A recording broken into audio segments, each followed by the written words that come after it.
സത്യമായിട്ടല്ല, എൻ്റെ കൊച്ചിൻ്റെ ഒരു ഇൻ്റർവ്യൂ കാരണത്തിൽ മുടങ്ങിയതാണ്.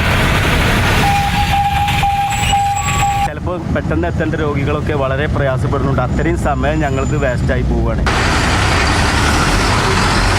10 മണിക്ക് സാധനം എത്തേണ്ട ലോഡാണ്, 5 മണിക്ക് ഇറങ്ങിയതാണ് അവിടെ നിന്ന് ലോഡും കൊണ്ട്. ഇത് 10 മണിയല്ല 12 മണിയല്ല അവിടെ എത്തില്ല.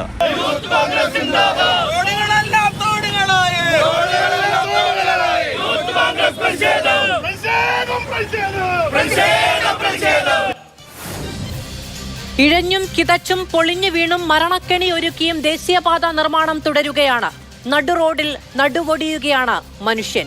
മണിക്കൂറുകളും കിലോമീറ്ററുകളും നീണ്ട ക്യൂവിൽ ജീവനും ജീവിതവും കയ്യിൽ പിടിച്ച് നിസ്സഹായരായി നിൽക്കുകയാണ് മനുഷ്യർ. ഇത്ര അഹങ്കാരവും ധാർഷ്ട്യവും അതിനിടെ തിണ്ണമിടുക്കും ജനങ്ങളോട് കാണിക്കാനുള്ള ആത്മവിശ്വാസം ദേശീയപാതയിലെ ടോൾ പിരിവ് ഏജൻസികൾക്ക് പോലും കാണിക്കാൻ കഴിയുന്നത് എങ്ങനെയാണ്? പൗരബോധം എന്നൊന്ന് നശിച്ചുപോയ മനുഷ്യരാണോ നമ്മൾ? ഹൈക്കോടതി തൽക്കാലം ടോൾ പിരിക്കേണ്ട എന്ന് പറഞ്ഞാൽ ആംബുലൻസുകൾക്കുള്ള പ്രത്യേക പാത പോലും അടച്ചിടാനുള്ള തന്റെ ഇടം ഈ നാട്ടിലൊരു കമ്പനിക്ക് കാണിക്കാൻ കഴിയുന്നത് എങ്ങനെയാണ്? നിലയ്ക്കു നിർത്താൻ ധൈര്യമില്ലേ സർക്കാരുകൾക്ക്? മനുഷ്യത്വ വിരുദ്ധത ഈ മണ്ണിൽ അനുവദിക്കില്ല എന്ന് ഉറപ്പുവരുത്താനുള്ള ആർജവമില്ലേ ഈ നാട്ടിലെ യുവജന സംഘടനകൾക്ക്? ഇതെന്ത് അക്രമമാണ്? പിഴിഞ്ഞൂറ്റിയെടുത്ത കോടികളുടെ കണക്കിന് മുന്നിലെങ്കിലും ഉത്തരവാദിത്തം കാണിക്കാവുന്നതാണ് എല്ലാവർക്കും. ദേശീയപാത കാസർഗോഡ് മുതൽ തിരുവനന്തപുരം വരെ ഇങ്ങ് പൂർത്തിയായി കഴിഞ്ഞാൽ കേരളം ഒരൊറ്റ കുതിപ്പ് കുതിക്കുമെന്ന് പറഞ്ഞയിടത്താണ് കേരളത്തിൽ ആദ്യം പൂർണ്ണമായും പൂർത്തിയായ ഒരു സ്ട്രെച്ചിൽ ഇത്ര വലിയ ദുരിതം മനുഷ്യൻ അനുഭവിക്കേണ്ടി വരുന്നത്. ഈ വിഷയം ജനകീയ വിഷയമാണ്. ഈ വിഷയം ഏറ്റെടുക്കാൻ കഴിയാത്ത ഒരു സംഘടനയ്ക്കും ഏതെങ്കിലും ജനങ്ങളോട്, ഏതെങ്കിലും ജനവിഭാഗത്തോട് പ്രതിപത്തിയുള്ളവരാണ്, ഐക്യദാർഢ്യപ്പെടാനുള്ള മനസ്സും രാഷ്ട്രീയമുള്ളവരാണ് എന്ന് വിശ്വസിക്കാൻ പോലും കഴിയാത്ത സാഹചര്യമുണ്ട് നമ്മുടെ മുന്നിൽ. സൂപ്പർ പ്രൈം ടൈമിലേക്ക് എല്ലാ പ്രേക്ഷകർക്കും പാനലിസ്റ്റുകൾക്കും സ്വാഗതം. നമ്മളോടൊപ്പം അതിഥികൾ ശ്രീ കെ പി നൌഷാദ് കോൺഗ്രസിൽ നിന്ന്, അഡ്വക്കേറ്റ് കെ എസ് അരുൺകുമാർ CPM-ൽ നിന്ന്, Shri T P Jayachandran master BJP-യിൽ നിന്ന്, ശ്രീ ഡിജോ കാപ്പൻ പൊതുപ്രവർത്തകൻ. ഈ പരാതിയുമായി കോടതിയെ സമീപിച്ച ശ്രീ ഷാജി കോടോങ്കണ്ടത്ത് നമ്മളോടൊപ്പം ടെലിഫോൺ ലൈനിൽ ആദ്യം ചേരുകയാണ്. ശ്രീ ഷാജി കോടോങ്കണ്ടത്ത്, അനുഭവിക്കുക എന്ന് പറയുന്നത് വിധിയാണ് എന്ന് കരുതിയ മനുഷ്യർക്ക് മുന്നിലാണ് വളരെ ജനകീയമായ ഒരു ഇടപെടൽ കോടതി നടത്തിയിരിക്കുന്നത് എന്നതു തന്നെ പറയേണ്ടതുണ്ട്. പക്ഷേ പൂർത്തിയാകുന്നില്ല ആ ഇടപെടൽ കൊണ്ടും ദുരിതം എന്ന് തെളിയിക്കുകയാണ് കഴിഞ്ഞ കുറെ മണിക്കൂറുകൾ. എന്തു ചെയ്യാൻ കഴിയും നമുക്ക്?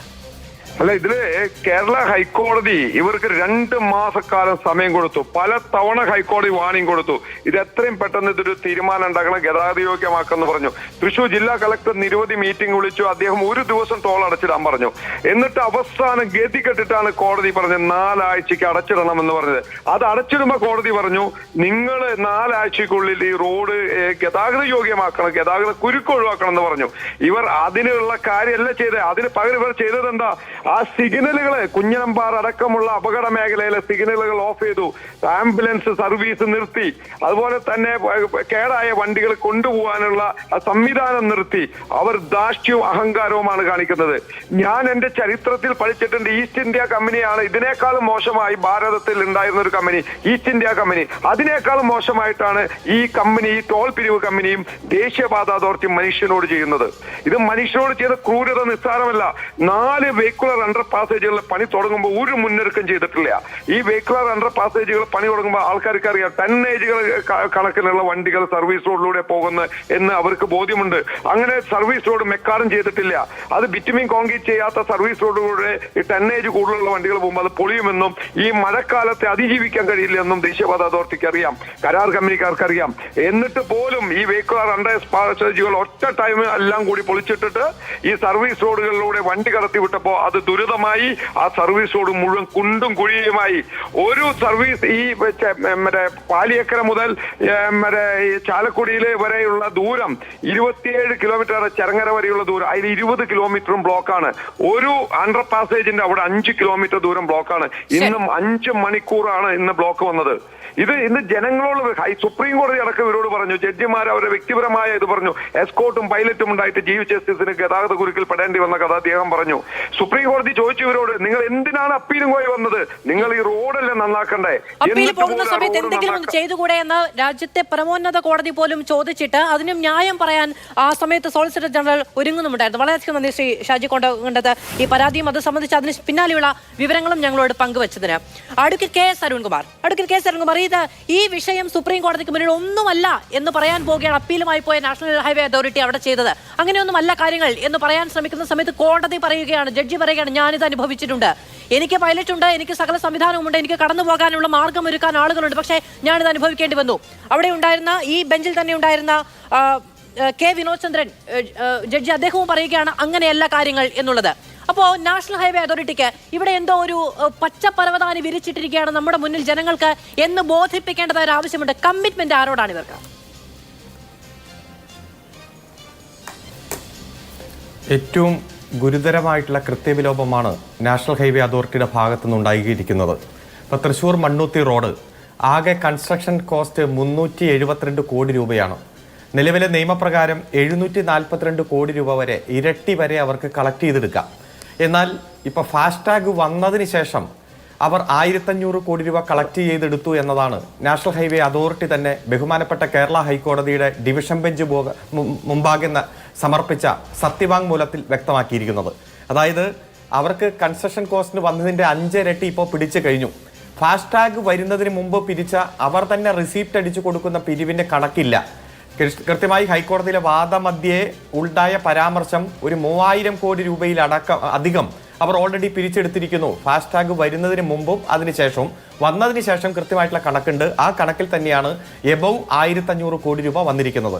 അതായത് നിർമ്മാണ ചെലവിന് എത്രയാണോ തുക ചെലവായത് അതിന്റെ 10 ഇരട്ടി പിരിച്ചെടുത്തിരിക്കുന്നു. ഇപ്പോൾ 4 മേൽപ്പാലങ്ങളാണ് അവിടെ പണിയുന്നത്. ഒന്ന് പുതുക്കാട്, മുരിങ്ങൂര്, ചിറങ്ങര, പോട്ട. ഈ 4 മേൽപ്പാലങ്ങൾ പണിയുമ്പോഴും ഒരു തരത്തിലുള്ള മുൻകരുതൽ സ്വീകരിക്കാതെ, ഗതാഗത കുരുക്ക് നിയന്ത്രിക്കാൻ വേണ്ടിയിട്ടുള്ള നടപടി സ്വീകരിക്കാതെ, അതുപോലെ തന്നെ മറ്റ് അപ്രോച്ച് റോഡുകൾ കാര്യക്ഷമമാക്കി പ്രവർത്തന സജ്ജമാക്കാതെയാണ്, സർവീസ് റോഡുകൾ നന്നാക്കാതെയാണ് അവർ റോഡ് നിർമ്മാണത്തിലേക്ക് വാഹനങ്ങളെ തള്ളിവിടുകയാണ്. അവിടെ അതിലൂടെ വേണമെങ്കിൽ ഒച്ചിഴയുന്ന വേഗത്തിൽ പൊയ്ക്കൊള്ളണം എന്നുള്ളതാണ് നമുക്കറിയാവുന്നതാണ് അല്ലെ. റോഡ് ടാക്സ് ഒക്കെ മുൻകൂട്ടി അടച്ചിട്ടാണ് നമ്മൾ വാഹനങ്ങൾ തന്നെ വാങ്ങുന്നത്. മുൻകൂറായി റോഡ് ഉപയോഗിക്കാനുള്ള പണം കൊടുത്ത മനുഷ്യനാണ് കുറച്ചുകൂടി മെച്ചപ്പെട്ട ഒരു യാത്രയ്ക്ക് വേണ്ടിയിട്ട് വീണ്ടും പണം നൽകാൻ തയ്യാറാകുന്നത്. വീണ്ടും നൽകാം എന്നുള്ളതല്ല, പക്ഷെ അവനെ തള്ളിവിടുന്ന ഈ ദുരവസ്ഥ, അതിനോടൊരു മയം, ഒരു ഉത്തരവാദിത്ത ബോധം കാണിക്കുക. ശരി, അവനവൻ വാങ്ങുന്ന പണത്തിനൊരു തിരി ഉളുപ്പ് കാണിക്കുക എന്ന് പറയുന്ന ഒരു ഉത്തരവാദിത്ത ബോധം വേണ്ടേ ഇവർക്ക്? ഒന്ന്, മേൽപ്പാലം പണിയുമ്പോൾ അതിന് അനുബന്ധമായിട്ടുള്ള സർവീസ് റോഡാണ് ഏറ്റവും ആദ്യം വൃത്തിയാക്കേണ്ടത്, ഭംഗിയാക്കേണ്ടത്. ഒരു തരത്തിലും ഗതാഗത കുരുക്കില്ലാത്ത തരത്തിൽ സർവീസ് റോഡ് ആദ്യം നന്നാക്കിയിട്ടാണ് മേൽപ്പാലത്തിന്റെ പണിയിലേക്ക് കിടക്കുക.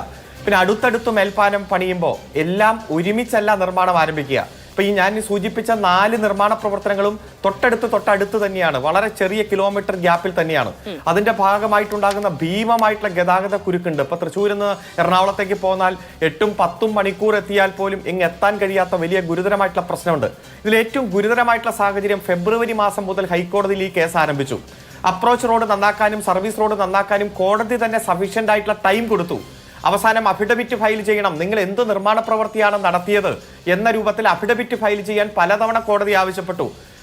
വളരെ നിസ്സാരമായ കാര്യങ്ങൾ പറഞ്ഞ് എല്ലാം നീട്ടിക്കൊണ്ടുപോയിട്ട് അവസാനം ഒരു അഫിഡവിറ്റ് ഫയൽ ചെയ്തത് ഈ രാജ്യത്തിന്റെ നിയമവ്യവസ്ഥയെയും ഈ രാജ്യത്തെയും ജനങ്ങളെയും വെല്ലുവിളിക്കുന്ന ഒരു അഫിഡവിറ്റ് ആണ്.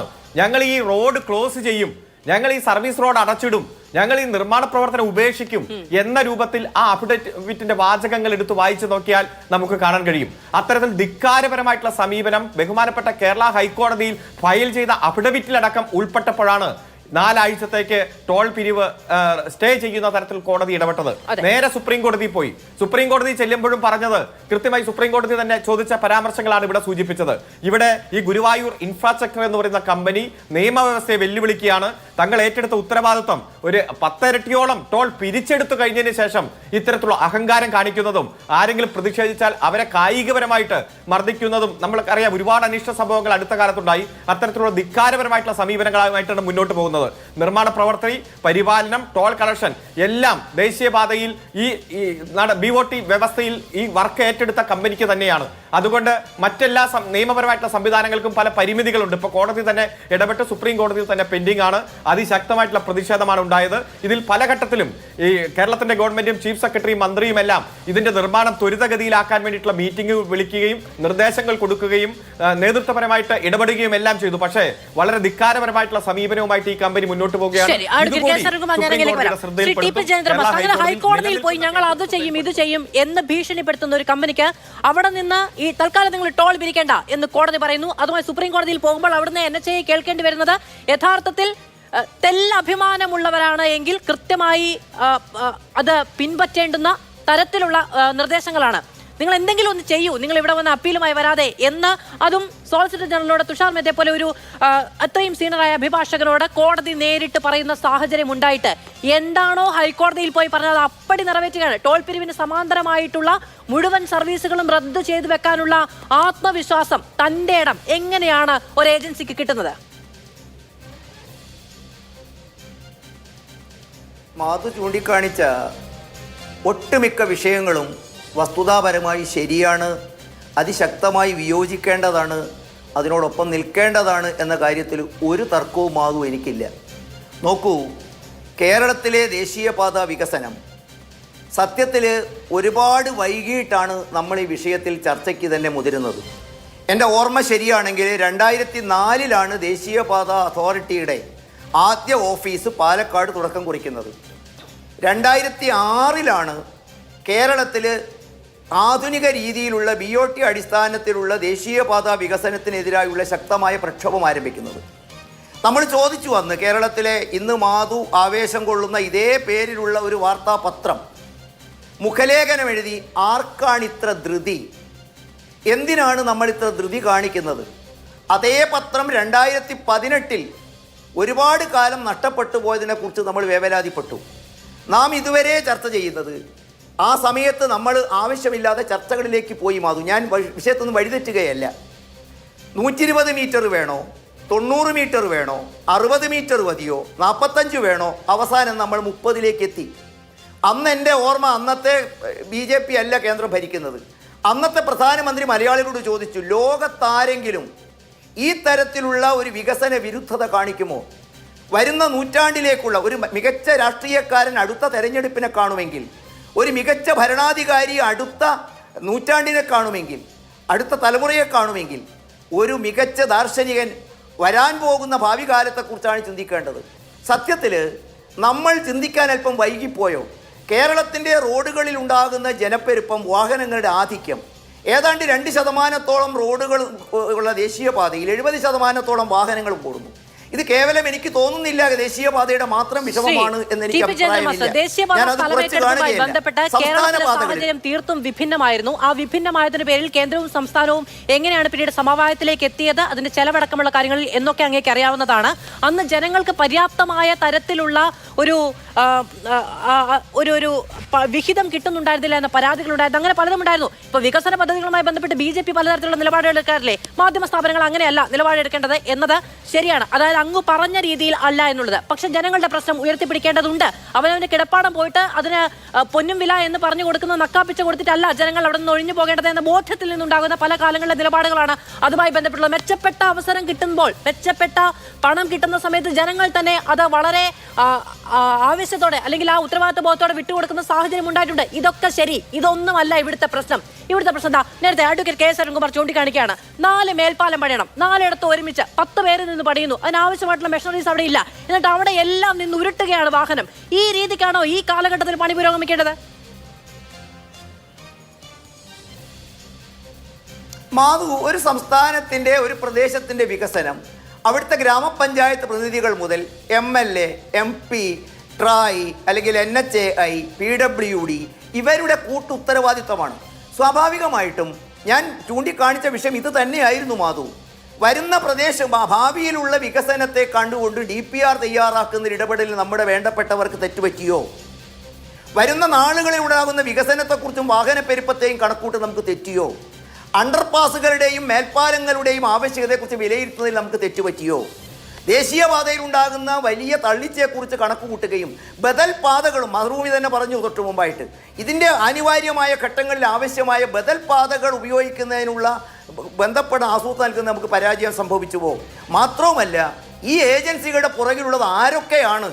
നോക്കൂ, ഒരു ഒരു കലക്ടർ, ഞാൻ ആരെയും കുറ്റപ്പെടുത്തുകയോ പേരെടുത്ത് പറഞ്ഞ് ആക്ഷേപിക്കുകയല്ല, ഗുരുവായൂർ ഇൻഫ്രാസ്ട്രക്ചർ ലിമിറ്റഡ് എന്നോ ഗുരുവായൂർ ടോൾ സ്പേസ് ലിമിറ്റഡ് എന്നോ ഒക്കെ പേരിലുള്ള ഈ സ്ഥാപനം തന്നെ കേരളത്തിൽ അറിയപ്പെടുന്ന പലരുടെയും ബിനാമി ഇടപാടുകളിലൂടെ സൗഹം കൊണ്ട ഒരു കമ്പനിയാണെന്നും അവർക്ക് ബാഹ്യ മുഖങ്ങൾക്കപ്പുറത്തേക്ക് കാണുന്ന മുഖങ്ങൾക്കപ്പുറത്തേക്ക് വലിയ സ്വാധീനങ്ങളുള്ള ആളുകളാണെന്നും കലക്ടറോട് പോലും നീ പോണാൽ പോകട്ടും പോടാ എന്ന് പറയാവുന്ന തരത്തിലേക്കും എത്തുന്നു എന്ന് പറയുന്നത് കേരളത്തിന്റെ ദുരവസ്ഥ തന്നെയായിട്ടാണ് ഞാൻ ചൂണ്ടിക്കാണിക്കുന്നത്. മാധു, അത്തരം ഏജൻസികളെയൊക്കെ ബ്ലാക്ക് ലിസ്റ്റ് ചെയ്യാനും അത്തരം ഏജൻസികളുടെ മേൽ അന്വേഷണം നടത്താനും ഒക്കെ കഴിവും ഇച്ഛാശക്തിയുമുള്ള സർക്കാരുകൾ അധികാരത്തിലില്ല എങ്കിൽ അങ്ങനെയൊക്കെ സംഭവിക്കും എന്നത് ജനങ്ങളുടെ വിധി എന്ന് പറഞ്ഞു പോകേണ്ടി വരും. അങ്ങനെയാണെങ്കിൽ ശ്രീ കെ പി നൗഷാദ്, 12 വർഷക്കാലം മിനിമം കേന്ദ്ര ഉപരിതല ഗതാഗത വകുപ്പ് മന്ത്രി ഒരു പാർട്ടിയുടേതാണ്, ഒരു സർക്കാരിൻ്റെതാണ് എന്നുള്ളതാണ് അതിൻ്റെ ഒരു യാഥാർത്ഥ്യം. ഇതിന്റെ പ്ലാൻ, ഇതിന്റെ ബദൽ പാതകൾ എങ്ങനെയാണ്, എവിടെയാണ് പണി നടക്കേണ്ടത്? ഈ തൊട്ട് മുന്നിൽ ഈഞ്ചക്കലിൽ ആദ്യം ഒരു പാത പണിയുന്നു. നമുക്കറിയാം, ഒരു നാഷണൽ ഹൈവേ 6 വരി പാത പണിയുമെങ്കിൽ കോടികൾ അവിടെ കൊണ്ടുപോയി മണ്ണിന് പകരം കുത്തി നിറച്ച് വെക്കണം. എന്നിട്ട് ആ പണി പൂർത്തിയായി കഴിയുമ്പോൾ അയ്യോ പറ്റില്ല, ട്രാഫിക് ജംഗ്ഷൻ പറ്റില്ല, മേൽപ്പാലം വേണം, പൊളിച്ചു കളയുകയാണ് മുഴുവനും. ഇത് ആരുടെ പണമാണ്? നാഷണൽ ഹൈവേ അതോറിറ്റി സ്വന്തം പോക്കറ്റിൽ നിർത്തി കൊടുക്കുന്നൊന്നുമല്ലോ, ജനങ്ങളുടെ പണമല്ലേ. ഈ അവിടെ 6 വരി പാത ഉണ്ടാക്കി വെക്കുന്നതും അതിനപ്പുറത്തേക്ക് അത് പൊളിച്ചു കളഞ്ഞിട്ട് പിന്നെ മേൽപ്പാലം പണിയുന്നതും ഇത്രയെങ്കിലും മിനിമം പ്ലാൻ ചെയ്യാൻ കഴിയാത്ത ഒരു ഏജൻസിയാണോ ഇന്ത്യയിലെ ഏറ്റവും മികച്ച ഏജൻസി? മാധവ്, ഇവിടെ ഈ നാഷണൽ ഹൈവേ ഏജൻസിയുമായി ബന്ധപ്പെട്ട കാര്യങ്ങൾ തീർച്ചയായിട്ടും നമുക്ക് പരാമർശിച്ച് പോകേണ്ടതുണ്ട് ഈ മേൽപ്പാലം പണിയുമായി ബന്ധപ്പെട്ട്. പക്ഷേ അതിന് മുന്നോടിയായിട്ട് ഒരു കാര്യം ഞാൻ ഗൗരവപൂർവ്വം ശ്രദ്ധയിൽപ്പെടുത്താൻ ആഗ്രഹിക്കുന്നത് നമ്മുടെ ഈ പാലിയേക്കര ടോൾ പിരിവുമായി ബന്ധപ്പെട്ട ചില കണക്കുകളാണ്. കാരണം ദിനം പ്രതി 40,000-ത്തിലധികം വാഹനങ്ങൾ പോകുന്നുണ്ട്, 50 ലക്ഷത്തിലധികം രൂപ അവിടുന്ന് പിരിഞ്ഞു കിട്ടുന്നുണ്ട്. കഴിഞ്ഞ വർഷം ഡിസംബർ 31-നുള്ളിൽ അവിടുന്ന് മൊത്തം പിരിച്ചെടുത്ത തുക 1,500 കോടിയിലധികം രൂപയുണ്ട്. ഇത്തരത്തിലൊക്കെയാണ് ആ പാലിയേറ്റീവിലെ ടോൾ പ്ലാസ മുന്നോട്ട് പോകുന്നത്. അത് ഗുരുവായൂർ ഇൻഫ്രാസ്ട്രക്ചർ പ്രൈവറ്റ് ലിമിറ്റഡ് എന്ന കമ്പനിയാണ് അതിൻ്റെ നടത്തിപ്പ് ആയിട്ട് മുന്നോട്ട് പോകുന്നത്. ഇവരെ സംബന്ധിച്ച് അതിഗുരുതരമായ ആരോപണങ്ങളാണ് നാഷണൽ ഹൈവേ അതോറിറ്റി ഉന്നയിച്ചിട്ടുള്ളത്. കാരണം അവർ ഇന്ത്യൻ റോഡ് കോൺഗ്രസിൻ്റെ പല നിബന്ധനകളും നോംസുകളും പാലിക്കാതെ അതൊക്കെ കാറ്റിൽ പറത്തിയാണ് അവർ മുന്നോട്ട് പോകുന്നത്. അവരൊരു സുരക്ഷാ മാനദണ്ഡങ്ങൾ പാലിക്കുന്നില്ല, അവർ കൃത്യസമയത്ത് മെയിൻ്റനൻസ് നടത്തുന്നില്ല, ഒരു തരത്തിലും ഈ പറഞ്ഞ നാഷണൽ ഹൈവേ അതോറിറ്റിയുമായിട്ടുണ്ടാക്കിയ അഗ്രിമെൻറ്റിലെ ധാരണകൾ പാലിക്കുന്നില്ല എന്ന് പറഞ്ഞ് 2,200 കോടിയിലധികം രൂപ ഈ ഗുരുവായൂർ ഇൻഫ്രാസ്ട്രക്ചർ ലിമിറ്റഡിന് നാഷണൽ ഹൈവേ അതോറിറ്റി പിഴയായി ചുമത്തിയിട്ടുണ്ട്. അപ്പോൾ സ്വാഭാവികമായിട്ട് ഈ കമ്പനി ആർബിട്രേഷന് വേണ്ടി പോയി. ആ ആർബിട്രേഷനിൽ സംസ്ഥാന ഗവൺമെൻറ് ഒരു കക്ഷിയാണ്. എന്നാൽ സംസ്ഥാന ഗവൺമെൻറ് ഏകപക്ഷീയമായിട്ട് ആ കേസിൽ നിന്ന് പിന്മാറുകയും പിന്നീട് ഈ ഗുരുവായൂർ ഇൻഫ്രാസ്ട്രക്ചർ ലിമിറ്റഡ് NHAIക്കെതിരെ 3,900 കോടിയിലധികം രൂപ പലതരത്തിലുള്ള ആരോപണങ്ങൾ ഉന്നയിച്ച് ഞങ്ങൾക്ക് കോമ്പൻസേഷനായി വേണം എന്ന് പറഞ്ഞ കേസിൻ്റെ കാര്യത്തിൽ NHAയുടെ കൂടെ നിൽക്കാതെ മൗനം പാലിക്കുകയും ചെയ്യുന്ന ദുരൂഹമായൊരു സാഹചര്യം ഈ വിഷയത്തിൽ നമുക്ക് മുന്നിലുണ്ട്. അതിപ്പോൾ ഈ മേൽപ്പാലം അല്ലെങ്കിൽ അണ്ടർപാസ് പണി തുടങ്ങിയിട്ടുണ്ടായ ഗതാഗത കുരുക്കിനൊക്കെ മുമ്പുള്ള വളരെ കൃത്യമായ ചില ഗൂഢാലോചനകളും ചില ലേനാദേന ഇടപാടുകളുമാണ് എന്ന് തീർച്ചയായിട്ടും നമുക്ക് സംശയിക്കേണ്ടിയിരിക്കുന്നു. ഇവിടെ ഇപ്പോൾ ഈ അണ്ടർപാസ് 5 സ്ഥലത്ത് പണിയുമ്പോൾ ഏറ്റവും മിനിമം നമ്മൾ ചെയ്യേണ്ട കാര്യമാണ് ഇവിടെ സർവീസ് റോഡൊക്കെ ഒന്ന് നവീകരിച്ച് മുന്നോട്ട് കൊണ്ടുപോവുക എന്നുള്ളത്, അവിടെ ഒരു ഗതാഗതം സാധ്യമാക്കുക എന്നുള്ളത്. അത് സാധ്യമാക്കാതെ വലിയ ഗർത്തങ്ങളാണ് സർവീസ് റോഡിൽ ഉടനീളമുള്ളത്. അതിൻ്റെ ഭാഗമായിട്ടാണ് കഴിഞ്ഞ ദിവസം ഏതാനും മണിക്കൂറുകൾക്ക് മുമ്പ് ഒരു മരം കയറ്റി പോകുന്ന ലോറി സർവീസ് റോഡിലെ കുഴിയിൽ വീണ് മരം മുഴുവൻ റോഡിലേക്ക് മറിഞ്ഞു വീണ് അവിടെ മണിക്കൂറുകളോളം ഗതാഗതം സ്തംഭിച്ച് അതിഗുരുതരമായ സ്ഥിതിവിശേഷം സംജാതമായത്. അത് കഴിഞ്ഞിട്ട് മണിക്കൂറുകളായിട്ടുള്ളൂ. ഇപ്പോഴും ആ ഗതാഗത കുരുക്കിൻ്റെ വിഷയങ്ങൾ ആ പാതയിൽ ഉടനീളം ഇപ്പോഴും നിഴലിച്ച് നിൽക്കുന്നുണ്ട്. എത്രയോ പേരുടെ മെഡിക്കൽ ആവശ്യങ്ങൾ, അന്തർ സംസ്ഥാന യാത്രകൾ, ഇതെല്ലാം പൊളിഞ്ഞ് പാളീസാവുകയാണ്. തൃശ്ശൂർ മുതൽ എറണാകുളം വരെ പോകാൻ ഇപ്പോൾ 5 മണിക്കൂർ വേണം. എറണാകുളത്ത് നിന്ന് ആലപ്പുഴ എത്താൻ വേറൊരു 3 മണിക്കൂർ വേണം. ഇത്ര വലിയൊരു നരകമായിട്ട് കേരളത്തിലെ നിരത്തുകൾ മാറുമ്പോൾ ഇങ്ങനെ പലതും ഇല്ലാതെ പോകുന്ന, ഇപ്പോൾ ഒരു ഫ്ലൈറ്റ് ടിക്കറ്റ് എടുത്ത് മാസങ്ങൾ കാത്തിരിക്കുകയാണ്, അത് കിട്ടാതെ പോകുന്ന അവസ്ഥ, ഇങ്ങനെയൊക്കെ ഉണ്ടാവുകയാണ് ജനങ്ങൾക്ക്. അങ്ങ് നേരത്തെ പറഞ്ഞു ഈ നാഷണൽ ഹൈവേ അതോറിറ്റിയുമായുള്ള കരാറ് ഈ Megha construction company Guruvayur infrastructure private limited ലംഘിച്ചു. എന്നിട്ട് ഇതേ ആളുകൾക്ക് വേണ്ടിയിട്ടല്ലേ NHAI കോടതിയിൽ പോയത് അപ്പീലുമായിട്ട്? അല്ല, ഇവിടെ തീർച്ചയായിട്ടും NHAയുടെ നിലപാടുകൾ സംശയാസ്പദമാണ്. അവർക്ക് പിഴ ചുമത്തുന്നു, അവർ തിരിച്ച് NHAയ്ക്കെതിരെ കോമ്പൻസേഷൻ കേസ് കൊടുക്കുന്നു. ഇവരൊക്കെ തമ്മിൽ ഒളിച്ചു കളിക്കുന്ന ഈ ഒരു സ്ഥിതിവിശേഷം അതീവ ഗൗരവതരമായിട്ട് നമ്മൾ കാണേണ്ടതുണ്ട്. എന്നാൽ ഇതിലെ വളരെ കൃത്യമായിട്ടൊരു നിലപാടെടുക്കേണ്ട സംസ്ഥാന ഗവൺമെൻറ് നമ്മുടെ മലയാളികളെ ഇവർ ഊറ്റിപ്പിഴിഞ്ഞ് ഇങ്ങനെ ഞെക്കിപ്പിഴിഞ്ഞ് നമ്മളെ ബുദ്ധിമുട്ടിലാക്കുമ്പോൾ അവരോടൊപ്പം ചേർന്ന് പോകുന്ന വളരെ നിർഭാഗ്യകരമായ സ്ഥിതിവിശേഷമാണ് നമുക്ക് മുമ്പിലുള്ളത്. ഈ ഗുരുവായൂർ ഇൻഫ്രാസ്ട്രക്ചർ ലിമിറ്റഡ് കൊടുത്ത ഈ ആർബിട്രേഷൻ കേസിൽ നിന്ന് സംസ്ഥാന ഗവൺമെന്റ് ഏകപക്ഷീയമായിട്ട് പിന്മാറി എന്നുള്ളത് ഇവിടുത്തെ പത്രങ്ങൾ റിപ്പോർട്ട് ചെയ്ത കാര്യമാണ്. വിവരാവകാശ രേഖ പ്രകാരം നമുക്ക് ലഭിച്ച വിവരമാണ്, ആധികാരികമായ വിവരമാണ്.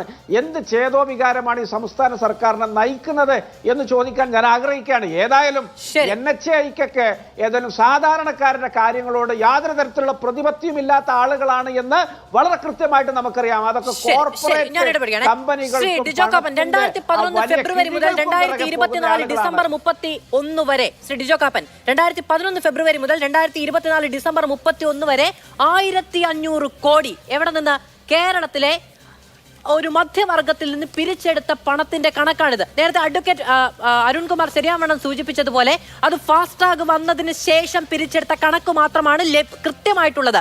അതല്ലാതെ പിരിച്ചതിന് ഒരു കണക്കുമില്ല, കാണിച്ച ഗുണ്ടായുസത്തിന് ഒരു ന്യായീകരണവുമില്ല എന്നുള്ളതാണ് അതിന്റെ യാഥാർത്ഥ്യം. ഏതാണ്ട് 10,000 കോടി കേരളത്തിന്റെ മനുഷ്യരിൽ നിന്ന് പിരിച്ചെടുക്കാൻ, അത് പകൽക്കൊള്ള നടത്താൻ സാധ്യമാകുന്നത് എങ്ങനെയാണ്? അതിനൊപ്പമാണ് ഈ കെടുകാര്യസ്ഥതയുടെ അങ്ങേയറ്റം. ഈ പറയുന്ന മനുഷ്യരെ 10-12 മണിക്കൂർ നടു റോഡിൽ കുടുങ്ങിപ്പോകുന്ന മനുഷ്യരുടെ അവസ്ഥയൊന്ന് ആലോചിച്ച് നോക്കൂ. മനുഷ്യർ എന്ന് തന്നെ അവകാശങ്ങളുള്ളവരെയല്ലേ നമ്മൾ അങ്ങനെ വിളിക്കാൻ പാടുള്ളൂ, അല്ലെ? അല്ലാതെ ഉള്ളവർക്ക് ഈ മനുഷ്യാന്തസ് എന്ന് പറയുന്ന ഒന്നില്ലല്ലോ. നമുക്കറിയാവുന്നതാണ്, കോടതികൾ പറഞ്ഞിട്ടുണ്ട് മദ്യം വാങ്ങാൻ നിൽക്കുന്നവരെ മനുഷ്യരെ പോലെ പരിഗണിക്കണമെന്ന്. മുൻകൂട്ടി പണം കൊടുത്ത് റോഡിൽ പോകുന്നവരെ ഈ വ്യവസ്ഥിതി മനുഷ്യനായിട്ട് കാണുന്നുണ്ടോ? അത് ഇത് ഈ NHAIയുടെ ഈ വർക്ക് നെഗറ്റീവ് ഗ്രാൻഡിൽ, അതാണ് 2 തരത്തിലുള്ള വർക്കാണ് അവരെടുക്കുന്നത്, വയബിലിറ്റി ഗ്രാൻഡും നെഗറ്റീവ് ഗ്രാൻഡും. ഈ റോഡിന് 80 കോടി രൂപ സർക്കാരിലേക്ക് കൊടുത്തുകൊണ്ടാണ് ഇവർ ഈ പണി ഏറ്റെടുത്തിരിക്കുന്നത്. അപ്പോൾ ഇവരുടെ ലക്ഷ്യം എന്താണ്? ഇവരുടെ ലക്ഷ്യം ഇവർ റോഡിൽ മുടക്കുന്ന പണവും സർക്കാരിന് കൊടുത്ത പണവും ഏറ്റവും വേഗം പിരിച്ചെടുക്കുക, അത് കുത്തിപ്പിഴിഞ്ഞ് പിഴിക്കുക എന്നുള്ളതാണ്. സാധാരണ ഇങ്ങനെ റോഡുകൾ പണി തുടങ്ങുന്നതിന് മുമ്പേ സർവീസ് റോഡുകൾ സ്ട്രെങ്തൻ ചെയ്യണം. നമ്മുടെ ഇവിടുത്തെ സർവീസ് റോഡിൽ വന്നിരിക്കുന്ന ഏറ്റവും വലിയ അപാകത, സർവീസ് റോഡുകൾ ഒരു പാലത്തിൻ്റെ അടുത്തോട്ട് ചെല്ലുമ്പം ആ സർവീസ് റോഡിലുള്ള വാഹനങ്ങളെല്ലാം കൂടി മെയിൻ റോഡിലോട്ട് കയറ്റിവിടും. സർവീസ് റോഡിന് പാരലായിട്ട് പാലമില്ല എന്നുള്ളതാണ്. അപ്പം അങ്ങനെ ട്രാഫിക് ഡെൻസിറ്റി അതിഭീകരമായിട്ട് കൂടുന്നു. അതോടൊപ്പം തന്നെ ഈ വടക്കേ ഇന്ത്യയിൽ നിന്നൊക്കെ കൊണ്ടുവരുന്ന ഈ വലിയ, അവിടെയൊക്കെ കൽക്കരി കയറ്റുന്ന വലിയ ട്രക്കുകളുണ്ട്. അതിൽ കൽക്കരിക്ക് നമുക്കറിയാം തൂക്കം കുറവാണ്. അപ്പോൾ അങ്ങനത്തെ നീളം കൂടിയ വണ്ടി ഇവിടെ കൊണ്ടുവന്നിട്ട് അങ്ങനത്തെ കൽക്കരി കയറ്റുന്ന ട്രക്കിൽ മുഴുവൻ ഇവിടെ കരിങ്കല്ല് കയറ്റുക. അപ്പോൾ അങ്ങനെ കരിങ്കല്ല് കയറ്റുമ്പോൾ 80 ടൺ 90 ടൺ വരെയാണ്. അപ്പോൾ ആ വാഹനവും ഈ സർവീസ് റോഡിൽ കൂടെ ഓടുമ്പം സ്വാഭാവികമായിട്ടും അതിന് താങ്ങുവാനുള്ള സ്ട്രെങ്ത് ഉള്ള കോൺക്രീറ്റ് അല്ലെങ്കിൽ ടാറിങ് അല്ല അവിടെ ഉള്ളത്. അതാണ് നമ്മുടെ ഈ റോഡിൽ പോകുന്നത്. പിന്നെ മാത്രമല്ല, ഇപ്പോൾ ഈ ഇന്ന് രാവിലെയൊക്കെ അവിടെ കണ്ട ഒരു പ്രവണത, അവിടെ 2 ലൈൻ 3 ലൈൻ ബ്ലോക്കായി കിടക്കുക. അപ്പം എറണാകുളത്ത് നിന്ന് തൃശ്ശൂരേക്ക് പോകുന്ന ലൈൻ വളരെ ഫ്രീയാണ്. അപ്പം അങ്ങനെയുള്ള സമയത്ത് സത്യത്തിൽ ഈ ഹെവി വാഹനങ്ങൾ അവിടെ തടഞ്ഞിട്ടിട്ട് ഇപ്പുറത്തെ റോഡിൽ കൂടി ഒരു സിംഗിൾ ലൈൻ വാഹനങ്ങൾ കടത്തി വിട്ടായിരുന്നെങ്കിൽ, ആംബുലൻസ് പോലെയുള്ള വാഹനങ്ങൾ അത്യാവശ്യം പോകേണ്ടവർക്ക് വിട്ടിരുന്നെങ്കിൽ ഇത്രയും ഒരു ട്രാഫിക് ബ്ലോക്ക് ഉണ്ടാകുമായിരുന്നില്ല എന്നുള്ളതാണ് എനിക്ക് ഇക്കാര്യത്തിൽ ഒരു നിർദ്ദേശമായിട്ട് ഏറ്റവും ആദ്യം പറയാനുള്ളത്. ശ്രീ ഡിജോ കാപ്പൻ, ഇത് നമ്മളൊരു നിർദ്ദേശം വെക്കുന്നത് അത് നടപ്പിലാക്കാൻ തയ്യാറോ അല്ലെങ്കിൽ അത് കേൾക്കാൻ തയ്യാറോ ഉള്ള ഒരു സംവിധാനത്തോടല്ലേ നമുക്കൊരു നിർദ്ദേശം വെക്കാൻ പറ്റുള്ളൂ. ഇത് പ്രതികാര ബുദ്ധിയോടെ പെരുമാറുകയാണ്. ഇതിങ്ങനെയേ പറ്റൂ എന്ന തിണ്ണമെടുക്ക് കാണിക്കുകയാണ്. ഇപ്പോ ഇത്രയും പണി ഒരുമിച്ച് നടക്കുന്നു, അവിടെ ആവശ്യത്തിനുള്ള മെഷീനറി ഉണ്ടോ? അവിടെ ആവശ്യത്തിനുള്ള മനുഷ്യവിഭവമുണ്ടോ? അവിടെ ആവശ്യത്തിനുള്ള വേഗത്തിലാണോ ഇത് നടക്കുന്നത് എന്ന്? എന്തുകൊണ്ടാണ് നമ്മുടെ പൊതുസമൂഹം എന്ന് പറയുന്നത് അനീതി കണ്ടാൽ അപ്പോൾ പ്രതികരിക്കുന്ന വലിയ യുവജന സംഘടനകളുള്ള നാടാണ്. ഇവിടെ ഈ പരിപാടി നടക്കില്ല എന്നൊക്കെ ആർജവം കൊള്ളുന്ന, അഭിമാനം കൊള്ളുന്ന സമൂഹമല്ലേ? എന്തുകൊണ്ടാണ് കൺമുന്നിൽ ഇത്രയും വലിയ കൊള്ളയും ക്രൂരതയും നടന്നിട്ട് ഇവിടെ ഇത് നടത്താൻ കഴിയും എന്നവർക്ക് ആത്മവിശ്വാസം ഉണ്ടാവുന്നത്? അല്ല, നമ്മളെ ഒരു കണക്കിന് നമ്മൾ മലയാളികൾ അല്പം ഭാഗ്യമുള്ളവരാ. അതായത് ഇത് വേറൊരു ബെഞ്ചിലായിരുന്നു സുപ്രീം കോടതി ചെന്നിരുന്നെങ്കിൽ ഇവര് പറഞ്ഞത് ഈ പറയുന്ന ട്രാഫിക് കൺജഷൻ ഒന്നും ഇല്ല എന്നാണ് അറ്റോർണി ജനറൽ അവിടെ വാദിച്ചത്. പക്ഷേ നമ്മുടെ ചീഫ് ജസ്റ്റിസും മലയാളിയായ ഒരു സുപ്രീം കോടതിയിലെ ജഡ്ജിയും കൂടെ ഉള്ള ബെഞ്ചിലാണ് ഇത് വന്നത്. ഇവർ രണ്ടുപേരും ഇന്നത്തെ പോലെയുള്ള വലിയ ഗുരുതരമായ ട്രാഫിക് കൺജഷനിലല്ല, ഇവർ രണ്ടുപേരും ഇവിടുത്തെ ട്രാഫിക് ബ്ലോക്കിൽ പെട്ടുപോയി. അവർക്കൊക്കെ നമുക്കറിയാം, പോലീസ് പൈലറ്റ് ഉണ്ട്, എസ്കോർട്ട് ഉണ്ട്. ഇതൊന്നുമില്ലാത്ത ആംബുലൻസും സാധാരണ യാത്രക്കാർക്കൊന്നും ഇങ്ങനെ കടന്നു പോകാൻ പറ്റില്ല. ഇന്ന് എനിക്ക് തോന്നുന്നു മാതൃഭൂമി കാണിച്ച വിഷ്വൽ കണ്ടപ്പോൾ എനിക്കൂടെ ദുഃഖം തോന്നി. ഒരു ലോറി ഡ്രൈവർ ആ വാഹനത്തിലിരുന്ന് ഭക്ഷണം കഴിക്കുക. എന്താണെന്ന് വെച്ചാൽ ഭക്ഷണം കഴിക്കാൻ പുറത്തിറങ്ങിപ്പോയി കഴിഞ്ഞാൽ ആ സമയത്താണ് വാഹനങ്ങൾ അനങ്ങുന്നതെങ്കിൽ അവരെ ലോറി അവിടെ ഇട്ടേന്. അദ്ദേഹത്തിൻ്റെ പേര് KCRA. നമുക്കറിയാം മൂത്രശങ്കയൊക്കെ ഇടയ്ക്കൊക്കെ ഉണ്ടാക്കുന്ന ഡ്രൈവർമാരൊക്കെ ഉണ്ട്. 8-10 മണിക്കൂർ കണ്ടിന്യൂസ് ആയിട്ട് ആ വാഹനത്തിൽ നിന്ന് ഇറങ്ങാതെ ഇരിക്കുക എന്ന് പറഞ്ഞാൽ അത് റോഡിൽ അപകടങ്ങളും ഉണ്ടാക്കാനുള്ള സാധ്യതയുണ്ട്. എന്താണെന്ന് വെച്ചാൽ ഈ നഷ്ടപ്പെട്ടു പോയ സമയം വീണ്ടെടുക്കാനായിട്ട് പിന്നെ ഹെവി വെഹിക്കിൾസ് ആണെങ്കിലും അല്ല 2 വീലർ ആണെങ്കിലും 4 വീലറൊക്കെ ആണെങ്കിലും പിന്നെ ഒരു മരണപ്പാച്ചിലും കൂടെ നടത്തും. അപ്പോൾ അങ്ങനെ 2 തരത്തിലുള്ള ബുദ്ധിമുട്ടാണ് കേരളത്തിലെ ജനങ്ങൾ ഈ പ്രദേശത്തൂടെയുള്ള ആളുകൾക്ക് ബുദ്ധിമുട്ട് ഉണ്ടാക്കുന്നത്. പിന്നെ എനിക്ക് ഇക്കാര്യത്തിൽ പറയാനുള്ളത്, നമുക്ക് 1975 വെറും 1,19,000 വാഹനങ്ങൾ ഉള്ളിടത്ത് ഇന്ന് നമ്മൾ 1.5 കോടി വാഹനങ്ങളിലോട്ട് എത്തി. പക്ഷെ നമ്മുടെ റോഡ് അതിനനുസരിച്ച് വളർന്നിട്ടില്ല. നമ്മുടെ റോഡ് അന്ന് ഉണ്ടായിരുന്ന ആ റോഡിനേക്കാൾ ഏതാണ്ട്, അതായത് വാഹനങ്ങൾ 14,440% വർദ്ധിച്ചപ്പം റോഡ് 102% വർദ്ധിച്ചിട്ടുള്ളൂ. അതായത് 14,870 കിലോമീറ്റർ PWD റോഡ് ഉണ്ടായിരുന്നപ്പോഴാണ് നമുക്ക് ഈ 1,19,000 വാഹനങ്ങൾ ഉണ്ടായിരുന്നത്. ഇന്നത് 30,121 കിലോമീറ്ററേ ആയിട്ടുള്ളൂ. ആകെയുള്ള നമ്മുടെ വാഹനത്തിന് ദേശീയപാത നമുക്കറിയാം 2000 കിലോമീറ്റർ താഴെയാണ്. അവിടെയാണ് 40% നമ്മുടെ വാഹനങ്ങൾ ഓടുന്നത്. ഈ വാഹനപ്പെരുപ്പം ഇത്രയും ഉള്ളപ്പം അതനുസരിച്ച് നമ്മുടെ റോഡിന്റെ വീതിയും നീളവും അല്ലെങ്കിൽ റോഡിന്റെ ട്രാഫിക് ഉള്ള സൗകര്യം ഉണ്ടാക്കുക എന്നുള്ളത് സംസ്ഥാന കാഴ്ചപ്പാടോടുകൂടി നീതിയുക്തമായ കണ്ണുകളോടുകൂടി ഇത് നടപ്പിലാക്കാൻ കഴിയാത്തൊരു സംവിധാനമാണ് ഇവിടെ പ്രവർത്തിക്കുന്നത് എന്നുള്ളതാണ്. അനുദിനം റോഡിൽ കൂടി പോകുന്ന മനുഷ്യർ മാത്രമല്ല, റോഡിന്റെ 2 വശങ്ങളിലേക്ക് കൂടി നോക്കണം. അവനവന്റെ ഉപജീവന മാർഗം തടസ്സപ്പെട്ട ഇല്ലാതെ പോയ കുറെ മനുഷ്യർ കൂടി അതിനപ്പുറത്തും ഇപ്പുറത്തുമുണ്ട്. ലക്ഷങ്ങൾ ലോൺ എടുത്ത്, ലക്ഷങ്ങൾ കടം വാങ്ങി ഉണ്ടാക്കി വെച്ച കെട്ടിടങ്ങൾ, ഉണ്ടാക്കി വെച്ച നടത്തി വന്ന സ്ഥാപനങ്ങൾ, മാന്യമായി വർഷങ്ങളായി നടത്തി വന്ന സ്ഥാപനങ്ങളൊക്കെ അതിലേക്കൊരു എൻട്രി ഇല്ലാതെ, ഒരു മനുഷ്യരും തിരിഞ്ഞു നോക്കാതെ, ഈ ട്രാഫിക്കിനിടയ്ക്ക് ഒരു പാർക്കിംഗ് ഇല്ലാതെ എങ്ങനെയാണ് അതൊക്കെ ഇല്ലായ്മ ചെയ്ത് പെട്ടുപോയത് എന്നതുകൂടി നമ്മൾ പരിഗണിക്കേണ്ടതുണ്ട്. ഓരോ കുടുംബങ്ങളുടെ അതിജീവനമാണ്, ഉപജീവനമാണ്. ഇതിനൊക്കെ ഇത് ഒഴുകുന്ന ഇഴയുന്ന വേഗത്തിലാണ് ഇത് മുന്നോട്ട് പോകുന്നത്. ഇത് തീർന്നിട്ട് വേണം അതിനൊരു പരിഹാരമുണ്ടാക്കാൻ. ഇത്രമേൽ അനീതി ഈ നാട്ടിൽ നടക്കുന്നുണ്ട് എന്നുള്ളത് നമ്മൾ എന്തുകൊണ്ടാണ് കാണാതെ പോയത്? എന്തുകൊണ്ടാണ് നമ്മൾ അതിനോട് പ്രതികരിക്കാതെ പോകുന്നത് ഈ നിമിഷവും എന്നുള്ളത്? ഇതിവിടെ പറ്റില്ല എന്ന നിലപാടെടുക്കാൻ കഴിയാത്ത എന്ത് പ്രശ്നമാണ് നമുക്കുള്ളതെന്ന് സത്യമായും മനസ്സിലാക്കാൻ കഴിയുന്നില്ല. തിരികെ സ്വാഗതം ചർച്ചയിലേക്ക്. Shri TP Jayachandran master. ഇതൊക്കെ അങ്ങ് പറഞ്ഞ കാര്യങ്ങളൊക്കെ പരിഗണനയ്ക്കെടുക്കാം. അതിന്റെ ചരിത്രമുണ്ട്, മറ്റു കാര്യങ്ങളൊക്കെ ഉണ്ട്, നമ്മൾ സംസാരിച്ചു കഴിഞ്ഞല്ലോ. പക്ഷേ ഒരേ സ്ട്രെച്ചിൽ ഈ പറയുന്ന 4 മേൽപ്പാലം പണി പുരോഗമിക്കുമ്പോൾ പ്രശ്നമുണ്ടാകുമെന്ന് മനസ്സിലാക്കാൻ കഴിയാത്ത ആളുകളാണ് എങ്കിൽ, അത്രയും വലിയ എഞ്ചിനീയറിംഗ് ഗ്രൂപ്പും അത്രയും വലിയ സംവിധാനവും ഒക്കെയാണ് ഇതിന് പിന്നിൽ പ്രവർത്തിക്കുന്നതെങ്കിൽ അവർക്ക് പണി അറിയില്ല എന്ന് പറഞ്ഞു പോകേണ്ടി വരും. കാരണം ഈ 65 കിലോമീറ്റർ ദൂരം ഇത്രയും വലിയ പ്രശ്നം അഭിമുഖീകരിക്കേണ്ടി വരും. അതിലൂടെ കടന്നു പോകുന്ന വാഹനങ്ങളെന്ന് അവർക്ക് മനസ്സിലാക്കാൻ കഴിയാഴികയല്ല. അപ്പോൾ ഇതിങ്ങനെ ദുരിതം അനുഭവിക്കട്ടെ എന്ന് വിചാരിക്കാൻ കഴിയുന്ന ഒരു സംവിധാനമായി പ്രവർത്തിക്കാൻ കഴിയുന്നത് എങ്ങനെയാണ്? അല്ല, ഞാൻ പറഞ്ഞല്ലോ മാധു, അവിടെ ആസൂത്രണത്തിൻ്റെയും കാര്യങ്ങൾ മുൻകൂട്ടി കാണുന്നതിലും പിഴവുകൾ ഉണ്ടായിട്ടുണ്ട്. സ്വാഭാവികമായിട്ടും താങ്കൾ തന്നെ ചൂണ്ടിക്കാണിച്ചു.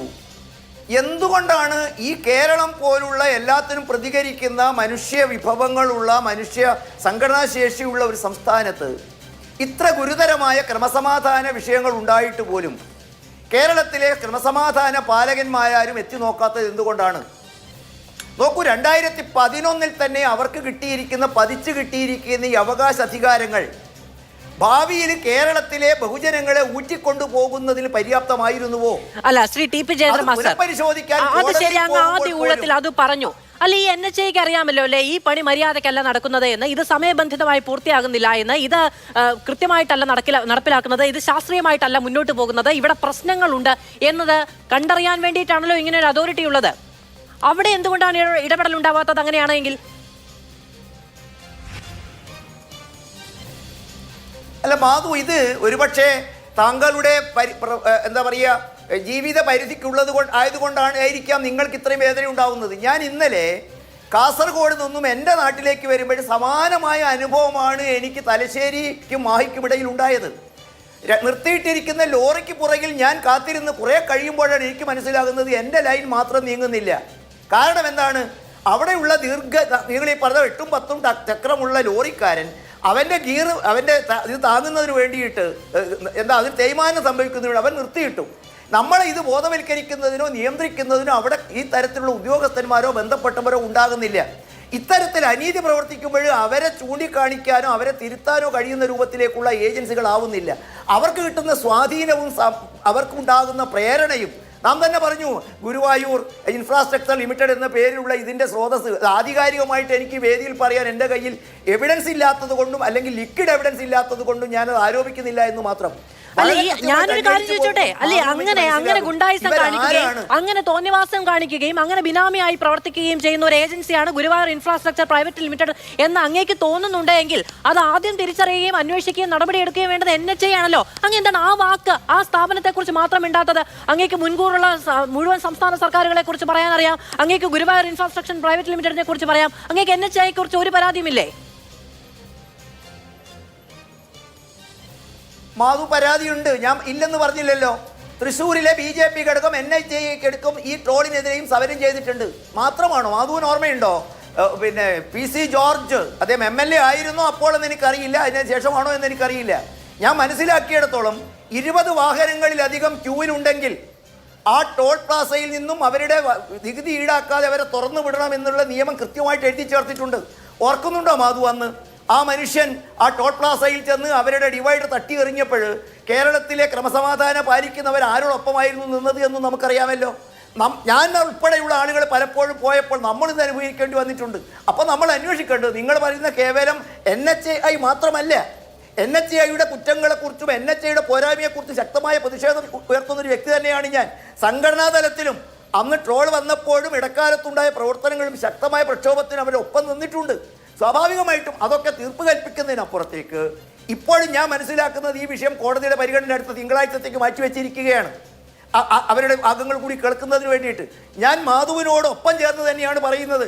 ഇക്കാലം അത്രയും നടന്ന ഈ പ്രവർത്തനങ്ങളിൽ വീഴ്ചകൾ ഉണ്ടായിട്ടുണ്ട്, പരിഹരിക്കേണ്ടതുണ്ട്. അതിൻ്റെ പിന്നിൽ പ്രവർത്തിക്കേണ്ട പഞ്ചായത്ത് മെമ്പർമാർ മുതൽ MLA-മാർ MP-മാർ ഈ തരത്തിൽ ക്രമസമാധാനം പാലിക്കേണ്ട ആളുകൾ കേരളം പോലുള്ള സംസ്ഥാനത്ത് കേരളത്തിലെ ദേശീയപാത BJP സർക്കാരിന്റെ സംഭാവനയാണ്, സമ്മാനമാണ് എന്ന് പറഞ്ഞ് ഇവിടെ വന്ന എല്ലാ നേതാക്കളും സംസാരിച്ചിട്ടുണ്ട്. എല്ലാ നേതാക്കളും ഇതുമായി ബന്ധപ്പെട്ട് അഭിമാന പ്രഖ്യാപനങ്ങൾ നടത്തിയിട്ടുണ്ട്. ഇതിങ്ങനെ ഇഴഞ്ഞു നീങ്ങുന്നത് കാണുമ്പോൾ മാത്രം ചരിത്രം തികയുക, അപ്പോൾ മാത്രം ഇതിന്റെ ബുദ്ധിമുട്ടുകൾ പറയുക എന്നുള്ളതാണ്. Advocate K. Sarankumar, Shri TP Chandra master ചോദിക്കുകയാണ്, എന്ത് അനീതി കണ്ടാലും അതിനോട് പ്രതികരിക്കാൻ കഴിയുന്ന യുവജന സംഘടനകൾ ഈ കേരളത്തിൽ ഇല്ലേ എന്ന്. മുട്ടിന് പ്രതികരണങ്ങളും പ്രതിഷേധങ്ങളും നടത്തിയ ഒരു കാലം നമുക്ക് ഓർമ്മയുണ്ട്. പാലിയക്കരയിൽ സമരമൊഴിഞ്ഞ കാലം ഉണ്ടായിരുന്നില്ല. പക്ഷേ പിന്നീട് എന്ത് സംഭവിച്ചു ആ സമരങ്ങൾക്ക് എന്നുള്ളതൊരു വലിയ പ്രശ്നമാണ്. ഇപ്പോൾ അങ്ങ് പറഞ്ഞ കണക്കുകളൊക്കെ ദേശാഭിമാനി അടക്കം കേരളത്തിലെ എല്ലാ മാധ്യമങ്ങളും പറഞ്ഞിട്ടുണ്ട്. ഇവിടെ ഈ അനീതി കൺമുന്നിൽ നടക്കുന്നു എന്ന് സംസ്ഥാന സർക്കാരിന് തിരിച്ചറിയാൻ കഴിയില്ലേ? ഇത് പറ്റില്ല എന്ന നിലപാടെടുക്കാൻ കഴിയില്ലേ?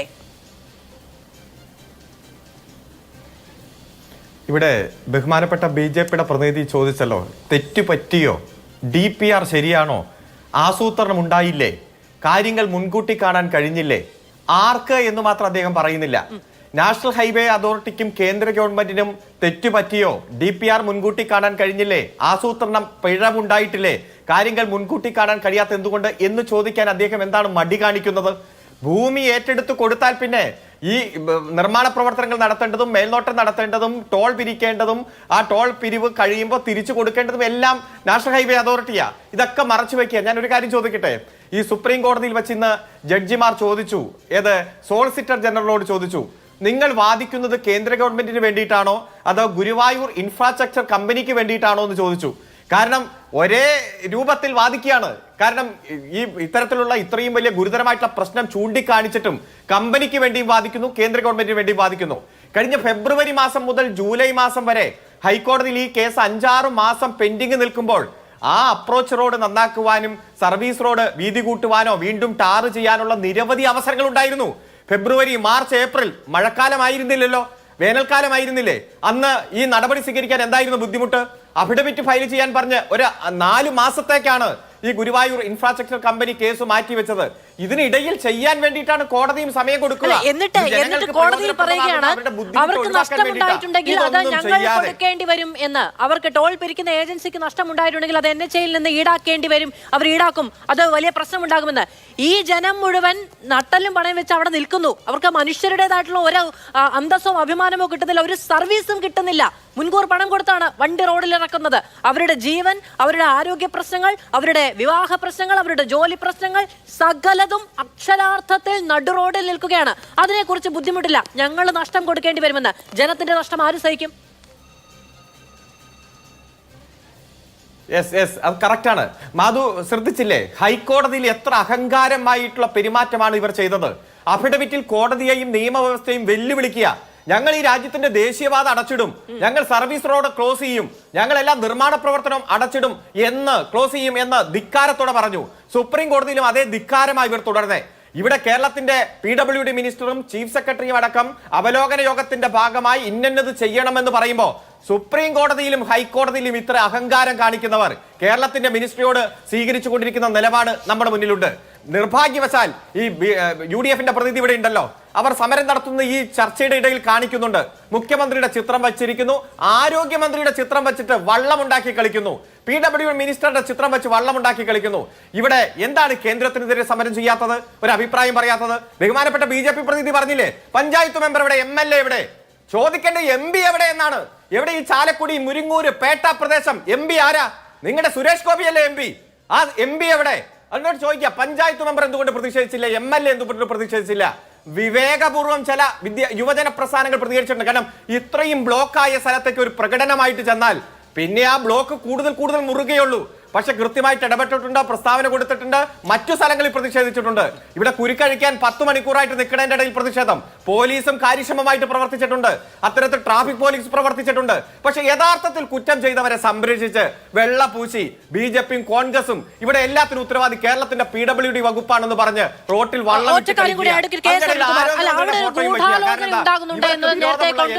ആരോപിച്ചിരുന്നു. ഇവിടെ ഈ പറയുന്ന കമ്പനികളുമായും ഏജൻസികളുമായും NHAയും ഒക്കെ ചേർന്ന് സംസ്ഥാന സർക്കാരിന് ചില നിക്ഷിപ്ത താല്പര്യങ്ങളുണ്ട് എന്നൊരു ആരോപണം കോൺഗ്രസ് മുന്നോട്ട് വെക്കുന്നുണ്ട്. അതുകൊണ്ടാണ് ഈ പറയുന്ന പോസ്റ്ററുകളും ചിത്രങ്ങളും ഒക്കെ എടുത്ത് അവർ പ്രതിഷേധിക്കുന്നത്.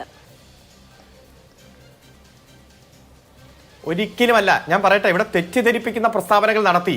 ഈ ടോൾ പിരിക്കുന്ന പാലിയേക്കരയുടെ ചുറ്റുപാടുമുള്ള 10-12 കിലോമീറ്ററിലുള്ളവർക്ക് ടോൾ ഇല്ല. KSRTC ബസ്സിൽ നിന്ന് ബസ് കടന്നു പോകുമ്പോഴല്ല ടോൾ പിരിക്കുന്നത്. ഈ 2 ഘട്ടത്തിൽ സംസ്ഥാന ഗവൺമെന്റ് 140 കോടി രൂപ ഇവർക്ക് ഗുരുവായൂർ ഇൻഫ്രാസ്ട്രക്ചർ കമ്പനിക്ക് കൊടുക്കണമെന്ന് പറഞ്ഞ് സംസ്ഥാന ഗവൺമെന്റിനെ പ്രതി ചേർത്ത് ഡൽഹിയിൽ കൊണ്ടുപോയി ഇവർ കേസ് കൊടുത്തു. അവിടെ സിംഗിൾ ബെഞ്ചിൽ ഗുരുവായൂർ ഇൻഫ്രാസ്ട്രക്ചർ കമ്പനി തോറ്റു. വീണ്ടും ഡിവിഷൻ ബെഞ്ചിൽ കൊടുത്തു, അവിടെയും തോറ്റു. ആ കേസ് ഇപ്പൊ സുപ്രീം കോടതിയിൽ നിൽക്കുക. സംസ്ഥാന ഗവൺമെന്റ് ഈ കമ്പനിക്ക് എക്സ്ട്രാ 140 കോടി കൊടുക്കണം. ഈ ചുറ്റുപാടുമുള്ള ജനങ്ങൾക്ക് നികുതി ഒഴിവാക്കി കൊടുത്തതിന്, ടോൾ ഒഴിവാക്കി കൊടുത്തതിന് KSRTC ബസ്സുമായി ബന്ധപ്പെട്ടുണ്ട്. ഇങ്ങനെ നിരന്തരമായി സംസ്ഥാന ഗവൺമെന്റുമായി സുപ്രീം കോടതിയിലും ഡൽഹി കോടതിയിലും കേസ് നടത്തിക്കൊണ്ടിരിക്കുന്ന ഒരു കമ്പനിയെ സഹായിക്കാൻ നിലപാട് സ്വീകരിച്ചു. ഇതൊക്കെ ഉന്നയിക്കുമ്പോൾ കുറച്ചെങ്കിലും ഒരു മര്യാദ വേണ്ടേ, എന്തെങ്കിലും ഡേറ്റ വേണ്ടേ? ഞങ്ങൾ സംസാരിക്കുന്നത് കൃത്യമായി ഈ കേരളത്തിന്റെ ഹൈക്കോടതിയിൽ ഇതേ NHAയും അതുപോലെ ഗുരുവായൂർ ഇൻഫ്രാസ്ട്രക്ചറും ഫയൽ ചെയ്ത സത്യവാങ്മൂലത്തിന്റെ അടിസ്ഥാനത്തിലാണ്. ഇത്ര രൂപ പിരിച്ചു, ഇത്ര രൂപ കിട്ടി, ഇത്ര കാലയളവുണ്ട്. 4 വർഷം കേന്ദ്ര ഗവൺമെന്റ് ഈ കമ്പനിക്ക് എക്സ്റ്റെൻഡ് ചെയ്തു കൊടുത്തു. മാധുവിനറിയോ, ഈ കഴിഞ്ഞ വർഷം ഇതിന്റെ ടോൾ കാലാവധി തീരേണ്ടതാണ് 2024-ൽ. 2028 വരെ ഇതേ കമ്പനിക്ക് ഇതേ സ്ഥലത്ത് ടോൾ പിരിക്കാൻ അനുവാദം കൊടുത്ത കേന്ദ്ര ഗവൺമെന്റിന്റെ പ്രതിനിധിയാണ് ഇവിടെ വന്നിരിക്കുന്നത്. പാവപ്പെട്ട പഞ്ചായത്ത് മെമ്പർമാർ പ്രതികരിക്കണമെന്ന്. MP എന്താ വായിൽ പോസ്റ്റർ ഒട്ടിച്ചിരിക്കണോ, പ്ലാസ്റ്റർ ഒട്ടിച്ചിരിക്കുകയാണോ? ഒരക്ഷരം ഉരിയാടിയോ? 8-10 മണിക്കൂർ യാത്ര ചെയ്യാൻ കഴിയാതെ പട്ടിണി പാവങ്ങൾ റോട്ടിൽ കിടന്ന് നരകിക്കുമ്പോഴാ ഇത്തരത്തിൽ വന്ന ചാനൽ ചർച്ചയിൽ വന്ന് വെള്ളപൂശിക്കോ. പക്ഷെ ഇങ്ങനെ ഒരു മര്യാദ ഇല്ലാത്ത വെള്ളപൂശൽ ഇതൊക്കെ ജനം കാണുന്നുണ്ട്. ശരി, ശ്രീ KP നൗഷാദ് അലി, ഇതിപ്പോ ഈ വിഷയത്തിൽ നമുക്കറിയാം ഇത് NHAയുടെ ഭാഗത്തു നിന്നാണ് ഈ പ്രശ്നം ഉണ്ടാകുന്നത്. അവിടുത്തെ രൂപകൽപ്പന, അവിടുത്തെ നടത്തിപ്പുമായി ബന്ധപ്പെട്ട ആസൂത്രണം, ദീർഘവീക്ഷണമില്ലായ്മ, ഇതൊക്കെയാണ് ഈ പ്രശ്നം ഉണ്ടാക്കുന്നത് എന്നത് സംബന്ധിച്ച് കൃത്യമായ ധാരണ അവിടെ ആ ഓരോ വാഹനത്തിലും ഇരിക്കുന്ന ഓരോ മനുഷ്യർക്കുമുണ്ട്. 4 മേൽപ്പാലങ്ങൾ ഒരുമിച്ച് പണിയാൻ നിന്നിട്ടുണ്ടെങ്കിൽ ആ യാത്ര എത്ര ദുരിതപൂർണ്ണമായിരിക്കും ആ മേഖലയിലൂടെ എന്ന് മനസ്സിലാക്കാൻ കഴിയുന്ന സാമാന്യ ബോധമില്ലാത്ത ആരുമില്ല. പക്ഷേ ഈ പ്രശ്നത്തെ ഒന്നിച്ചാണ് നേരിടേണ്ടത് എന്ന് പറയുന്ന ഒരു പ്രശ്നം. ഇന്നിപ്പോൾ യൂത്ത് കോൺഗ്രസ് പ്രവർത്തകർ അവിടെ ശയന പ്രദക്ഷിണ നടത്തുന്നുണ്ടായിരുന്നു. നമുക്കറിയാവുന്നതാണ്, വഴി അത്രയും ചെളി പിടിച്ചു കിടക്കുന്ന വഴിയിൽ അത്രയും ത്യാഗനിർഭരമായ സമരമൊക്കെയാണ് അവർ നടത്തുന്നത്. പക്ഷേ വിരൽ ചൂണ്ടേണ്ടത് എവിടേക്കാണ് എന്നത് സംബന്ധിച്ച് ആശയക്കുഴപ്പമുണ്ടോ കോൺഗ്രസിന്? മാധു, കോൺഗ്രസിനെ സംബന്ധിച്ച് വിരൽ ചൂണ്ടേണ്ടത് എവിടേക്കാണ് എന്ന് യാതൊരു ആശയക്കുഴപ്പമില്ല. കാരണം കേരള സംസ്ഥാന സർക്കാർ വളരെ കൃത്യമായിട്ട് ഈ പറഞ്ഞ ഗുരുവായൂർ ഇൻഫ്രാസ്ട്രക്ചർ ലിമിറ്റഡുമായിട്ട് ഒളിച്ചു കളിക്കുകയാണ് എന്നുള്ളതിൻ്റെ തെളിവ് ഞാൻ 1, 2, 3 ആയിട്ട് തരാം. നട്ടലുണ്ടെങ്കിൽ CPM-ന്റെ പ്രതിനിധി കാര്യകാരണ സഹിതം അത് എതിർക്കാൻ പറയണം. ഒന്നാമത്തെ തെളിവ് ഞാൻ തരാം. കഴിഞ്ഞ ഏപ്രിൽ മാസത്തിൽ ജില്ലാ കലക്ടർ ഒരു ഉത്തരവിട്ടു. ഈ പറഞ്ഞ കുണ്ടും കുഴിയുമായി കിടക്കുന്ന റോഡിലൂടെ പോകുന്ന വാഹനങ്ങൾക്ക് ടോൾ പിരിക്കാൻ പാടില്ല എന്ന് ജില്ലാ മജിസ്ട്രേറ്റ് എന്ന നിലയിൽ ഇവിടുത്തെ ഗുരുവായൂർ ഇൻഫ്രാസ്ട്രക്ചർ ലിമിറ്റഡിന് നോട്ടീസ് കൊടുത്തു, റദ്ദ് ചെയ്തു ടോൾ പിരിവ്. എന്നിട്ട് എന്താ ചെയ്തത്? സംസ്ഥാന സർക്കാർ ഇടപെട്ട് അതൊന്നും കലക്ടറുടെ അധികാര പരിധിയിലുള്ള കാര്യമല്ല എന്ന് പറഞ്ഞ് കലക്ടറെ കൊണ്ട് ആ ഉത്തരവ് ഫ്രീസ് ചെയ്യിപ്പിച്ചു. എന്തിനു വേണ്ടി? ഇവിടെ ഗുരുവായൂർ ഇൻഫ്രാസ്ട്രക്ചർ ലിമിറ്റഡും ഈ നാഷണൽ ഹൈവേ അതോറിറ്റി ഓഫ് ഇന്ത്യയും തമ്മിൽ ആർബിട്രേഷൻ കേസ് നടക്കുമ്പോൾ ഞാൻ നേരത്തെ പറഞ്ഞല്ലോ, സംസ്ഥാന ഗവൺമെന്റ് അതിൽ നിന്ന് പിൻവാങ്ങുന്നു. എന്തിനു വേണ്ടി പിൻവാങ്ങുന്നു? ഇതാണ് ഞങ്ങളുടെ ചോദ്യം. ഇവിടെ CPM-ന്റെ സ്നേഹിതം പറഞ്ഞല്ലോ, ഈ ഗുരുവായൂർ ഇൻഫ്രാസ്ട്രക്ചർ ലിമിറ്റഡ് ഞങ്ങൾക്കെതിരെ പല കേസും ഹൈക്കോടതിയിലും സുപ്രീം കോടതിയിലൊക്കെ നടത്തുന്നുണ്ട്. അതാണ് ഞങ്ങൾ തമ്മിലുള്ള ശത്രുതക്ക് തെളിവ് എന്നാണ് അദ്ദേഹം പറയുന്നത്. സ്നേഹിത, ഇതേ ഗുരുവായൂർ ഇൻഫ്രാസ്ട്രക്ചർ ലിമിറ്റഡും ഇതേ NHAയും തമ്മിൽ ഒരുപാട് ആർബിട്രേഷൻ നടക്കുന്നുണ്ട്. അങ്ങോട്ട് പിഴ ചുമത്തുന്നു, ഇങ്ങോട്ട് കോമ്പൻസേഷൻ ആവശ്യപ്പെടുന്നു. അത് മുന്നിൽ വെച്ച് അവർ തമ്മിൽ ശണ്ടയാണ് എന്നൊരു അഭിപ്രായം നിങ്ങൾക്കുണ്ടോ? അങ്ങനെ ഒരു അഭിപ്രായം ഉണ്ടെങ്കിൽ ഈ പറഞ്ഞ NHA പോയിട്ട് സുപ്രീം കോടതിയിൽ അവരുടെ ചെലവിൽ ഇൻഫ്രാസ്ട്രക്ചർ ലിമിറ്റഡിന് വേണ്ടി വാദിക്കാൻ പാടുണ്ടോ കഴിഞ്ഞ മണിക്കൂറുകളിൽ? അപ്പം നിങ്ങളൊക്കെ ഇങ്ങനെ ഒത്തുകളിച്ച് ചക്കളത്തി പോരാട്ടം നടത്തുക, എന്നിട്ട് ഞങ്ങളൊക്കെ കോടതി കേസ് നടത്തുന്നുണ്ട്, അതാണ് ഞങ്ങളുടെ ശത്രുതക്കുള്ള തെളിവ് എന്ന് പറഞ്ഞാൽ, നിങ്ങളൊരു വശത്ത് പറയുന്നു, ഈ ദേശീയപാത അതോറിറ്റി പറയുന്നു, ഗുരുവായൂർ ഇൻഫ്രാസ്ട്രക്ചർ ലിമിറ്റഡും പറയുന്നു ഞങ്ങളൊക്കെ പരസ്പര ശത്രുക്കളാണ്, കേസ് നടത്തുന്നു എന്ന തെളിവ് ചൂണ്ടിക്കാണിച്ചാണ് നിങ്ങൾ ഈ ശത്രുത അവകാശപ്പെടുന്നതെങ്കിൽ അതൊക്കെ വിശ്വസിക്കാൻ മാത്രം മണ്ടന്മാരല്ല കേരളത്തിലുള്ള ജനങ്ങൾ എന്ന് പറയാൻ ഞാൻ ആഗ്രഹിക്കുകയാണ്. ഒരു കാര്യം കൂടി ഞാൻ പറഞ്ഞുതരാം മാധു. ഇവിടെ ഇപ്പോൾ 4 ആഴ്ചയായിട്ട് ടോള് പിരിക്കണ്ട എന്ന ഹൈക്കോടതി ഉത്തരവിട്ടല്ലോ. ആ ഉത്തരവിന് ശേഷം ഒരു തരത്തിലുള്ള നിയമവും പാലിക്കാതെ എല്ലാ ഉത്തരവാദിത്വത്തിൽ നിന്നും ഒളിച്ചോടിയിട്ടാണ് ഈ ഇൻഫ്രാസ്ട്രക്ചർ ലിമിറ്റഡ് പ്രവർത്തിച്ചു കൊണ്ടിരിക്കുന്നത്. ഒറ്റ CCTV-യോ ഒരു തരത്തിലുള്ള സുരക്ഷാ മാനദണ്ഡങ്ങളോ ഉപകരണങ്ങളോ പ്രവർത്തിക്കുന്നില്ല. എന്തിന്? ഒരു സൈൻ ബോർഡ് പോലും അവർ എടുത്തു മാറ്റിയിട്ട് അങ്ങേയറ്റത്തെ ധിക്കാരവും അഹന്തയും ആരുണ്ടടാ ചോദിക്കാൻ എന്ന മട്ടിൽ നമ്മളോട് മീശ പിരിച്ചുകൊണ്ട് പെരുമാറുകയാണ്. എന്താ ഈ സംസ്ഥാനം ഭരിക്കുന്ന സർക്കാരിന് അതിലൊക്കെ ഇടപെടാനുള്ള എന്തെങ്കിലും ചെറിയ അധികാരം പോലും ഇല്ലേ? ഇതൊക്കെ കേന്ദ്രം മാത്രമാണ് എന്ന് പറയുന്നതിനോട് തീർച്ചയായിട്ടും ഞങ്ങൾക്ക് എതിർപ്പുണ്ട്. സംസ്ഥാന സർക്കാർ അതിൻ്റെ ഉത്തരവാദിത്തം നിറവേറ്റണം. സംസ്ഥാന സർക്കാർ ധീരതയോടുകൂടി ദേശീയപാത അതോറിറ്റിക്കെതിരെ ഒരു നിലപാടെടുത്ത് മുന്നിൽ വന്ന് നിൽക്കുകയാണെങ്കിൽ കേരളത്തിലെ പ്രതിപക്ഷം ഈ സർക്കാരിന്റെ കൂടെ നിൽക്കും. അവർ ആ ഉത്തരവാദിത്തത്തിൽ നിന്ന് ഒളിച്ചോടുന്നത് കൊണ്ടാണ് ഞങ്ങളെ സംബന്ധിച്ചിടത്തോളം ഈ സമാന്തര സർവീസുകൾ ടോൾ പിരിക്കുന്നില്ലെങ്കിൽ മറ്റൊരു സർവീസും ഞങ്ങൾ നൽകുന്നില്ല എന്ന് പറയുന്ന ഈ ധിക്കാരത്തെ, ധാർഷ്ട്യത്തെ കോടതിയുടെ മുന്നിലെത്തിക്കാമല്ലോ. കാരണം ഇവർ പറഞ്ഞ എല്ലാ മുട്ടായുക്തികളെയും അതിജീവിച്ചുകൊണ്ടാണ് കോടതി ആ നിലപാടെടുത്തത്. അപ്പോൾ അതിനുശേഷം സമാന്തര സർവീസുകൾ നിർത്തിവെക്കുകയാണ്, ജനങ്ങളെ ബുദ്ധിമുട്ടിക്കുകയാണ്, ഇവിടെ കാണിക്കുന്നത് തനി ഗുണ്ടായിസമാണ് എന്ന് കോടതിയുടെ മുന്നിലേക്ക് എത്തിക്കാമല്ലോ. അടുത്ത ദിവസം ഈ വിഷയം പരിഗണിക്കുന്നതിന് മുൻപ് ജനകീയമായ ഇടപെടലാണ് കോടതി നടത്തിയിരിക്കുന്നത്. ഇത് വെച്ച് പൊറിപ്പിക്കും എന്ന് വിചാരിക്കുന്നുണ്ടോ? അല്ല ബാധു, ഇത് കോമ്പൻസേഷൻ ഈ ഗുരുവായൂർ ഇൻഫ്രാസ്ട്രക്ചറിന് മാത്രം കൊടുത്താൽ പോരാ. ഇന്ന് ആ റോഡില് അവിടെ നഷ്ടപ്പെട്ട സമയം ഇനി ഒരിക്കലും ആ മനുഷ്യർക്കാർക്കും തിരിച്ചു കിട്ടില്ല. അതുപോലെ തന്നെ എത്രയോ ലക്ഷം ലിറ്റർ ഡീസൽ ഇന്ന് അവിടെ കത്തിപ്പോയി വെറുതെ ഇവര് കൃത്യമായി മെയിൻ്റെനൻസ് നടത്താത്തത് കൊണ്ട്. 2000 മുതൽ 3000 രൂപ വരെ അധിക ഇന്ധന ചിലവ് ഉണ്ടാകുന്നുണ്ട് എന്നുള്ളതാണ് വാഹന ഉടമകൾ നമ്മളോട് പറയുന്നത്. അങ്ങ് തുടർന്നോളൂ. അതെ, ഏകപക്ഷീയമായിട്ടാണ് ഇവർ തീരുമാനമെടുക്കുന്നത്. അതായത് പോട്ട ടൗണിൽ നിന്ന് റെയിൽവേ സ്റ്റേഷനിലോട്ട് പോകുന്ന വഴി അവിടെ ഒരു ആശ്രമമുണ്ട്. അതിലെ 100 കണക്കിന് വാഹനങ്ങളാണ് പോകുന്നത്. ഒരു മാസം മുമ്പ് അത് അവരങ്ങ് കെട്ടിയടച്ചു 2 വശം. ഇപ്പൊ അവിടെ എന്താന്ന് വെച്ചാൽ 4 കിലോമീറ്റർ ചുറ്റി വേണം ആളുകൾ അതിലെ വന്ന് പോട്ടെ ആശ്രമം വഴി റെയിൽവേ സ്റ്റേഷനിലോട്ട് പോകാൻ. അപ്പൊ ഇവർക്കിതോ യാതൊരു, നമ്മുടെ ഇവിടെയൊക്കെ സാധാരണ വിദ്യാഭ്യാസ സ്ഥാപനങ്ങൾ, റെയിൽവേ സ്റ്റേഷൻ, ആശ്രമം ഇങ്ങനെയുള്ളിടത്ത് ഒക്കെ അണ്ടർപാസ് പണിത് കൊടുക്കും, അല്ലെ മേൽപ്പാലം പണിത് കൊടുക്കും. ഇവരിതൊന്നും ചെയ്യുന്നില്ല. അപ്പൊ എനിക്ക് ഈ സമയത്ത് കേരള ഗവൺമെന്റിനോട് ആകെ റിക്വസ്റ്റ് ചെയ്യാനുള്ളത്, നമുക്ക് ഞാൻ മുമ്പേ സൂചിപ്പിച്ചോളൂ, ഇന്ത്യയിൽ ഒരു സംസ്ഥാനത്തും ഇല്ലാത്തതുപോലെ വാഹനപ്പെരുപ്പം കൂടുകയാണ്. അത് പ്രത്യേകിച്ച് ഇനി IT ഹബ്ബുകളൊക്കെ കൂടുതൽ വരുമ്പം നമ്മുടെ ആളുകൾ മുഴുവൻ 2 വീലറും 4 വീലറും ഒക്കെ വാങ്ങിക്കും. നമ്മുടെ നിരത്തിൽ താങ്ങാൻ കൊള്ളാവുന്നതിനേക്കാൾ കൂടുതൽ വാഹനമാണ്. 1974 നമ്മുടെ റോഡിലെ വാഹനങ്ങളുടെ സാന്ദ്രത 8 ആണെങ്കിൽ ഇന്ന് അത് 857. അപ്പോൾ അതിൻ്റെ ഒരു വർധനം എത്ര മാത്രമാണെന്ന് മനസ്സിലാവല്ലോ. അതുകൊണ്ട് നമുക്ക് ചെയ്യാവുന്നത് ഇപ്പോൾ കേന്ദ്ര ഗവൺമെന്റ് അനൗൺസ് ചെയ്തിരിക്കുന്ന ഒരു ഗ്രീൻഫീൽഡ് ഹൈവേ ഉണ്ട് തിരുവനന്തപുരത്ത് നിന്ന് അങ്കമാലിയിലോട്ട്. അതെന്തുകൊണ്ടാണ് അത് കേരള ഗവൺമെന്റ് നിർത്തിവെച്ചതെന്ന് എനിക്ക് മനസ്സിലാകുന്നില്ല. അതിന് ഒരു പൈസ കേരള ഗവൺമെന്റിന് മുടക്കണ്ട. അതിന് കൊടുക്കുന്ന ഏറ്റെടുക്കുന്ന ഭൂമി അതുപോലും കേന്ദ്ര ഗവൺമെന്റാണ്. നമ്മുടെ കയ്യിൽ നിന്ന് ടോള് പിരിക്കുമെന്ന് മാത്രമേ ഉള്ളൂ. ആകെ ഒരു കണ്ടീഷൻ പറഞ്ഞത് അതിൽ വർക്ക് നടക്കുമ്പോൾ ഉണ്ടാകുന്ന GSTക്ക് കേരള ഗവൺമെന്റ് ക്ലെയിം ചെയ്യരുതെന്നാണ്. അങ്ങനത്തെ റോഡുകൾ വരാതെ ഇനി നമുക്ക് യാതൊരു നിവൃത്തിയുമില്ല. അത് ഞാനിത് ആരെയും കുറ്റപ്പെടുത്തുകയല്ല. AK ആന്റണി മുഖ്യമന്ത്രിയും മുനീർ ഇവിടുത്തെ PWD മന്ത്രിയായിരുന്നപ്പം ഇന്ത്യയിൽ ഒരു സംസ്ഥാനങ്ങൾ പോലും ആലോചിക്കാത്ത എക്സ്പ്രസ് ഹൈവേ അത് 100 മീറ്റർ വീതിയിൽ നമ്മൾ അനൗൺസ് ചെയ്തിരുന്ന അതിന്റെ പ്രവർത്തനം നടന്നു കഴിഞ്ഞാൽ അത് പൂർത്തിയായാൽ നമുക്ക് 300 രൂപയിൽ താഴെ കാസർഗോഡ് മനസ്സിലാവുന്നുണ്ട്. പക്ഷേ അതേ വാഗ്ദാനങ്ങളോട് കൂടി ഇവിടെ പണി ആരംഭിച്ച ദേശീയപാതയാണ് കേരളത്തിൽ ഈ നിലയ്ക്ക് മുന്നോട്ട് പോകുന്നത് എന്നുള്ളതാണ് നമ്മൾ ഇപ്പോൾ ചർച്ച ചെയ്യുന്നത്. അപ്പോൾ ഇനി മറ്റൊരു പാത എന്ന് പറയുന്നത് പിന്നെ ഈ വാഹന സാന്ദ്രത കൂടുന്നുണ്ട്, അത് ശരിയാണ്. അതിനനുസരിച്ചുള്ള റോഡ് ടാക്സും അതിനനുസരിച്ചുള്ള നികുതിയും എല്ലാം വാങ്ങിക്കൊണ്ടാണ് ഇപ്പോൾ ഒരു 2 വീലർ ആണെങ്കിൽ 10% മുതൽ 21% വരെ ഒറ്റത്തവണ നികുതി കൊടുത്തിട്ടാണ് ആ 2 വീലർ ഇവിടെ നിരത്തിലിറങ്ങുന്നത്.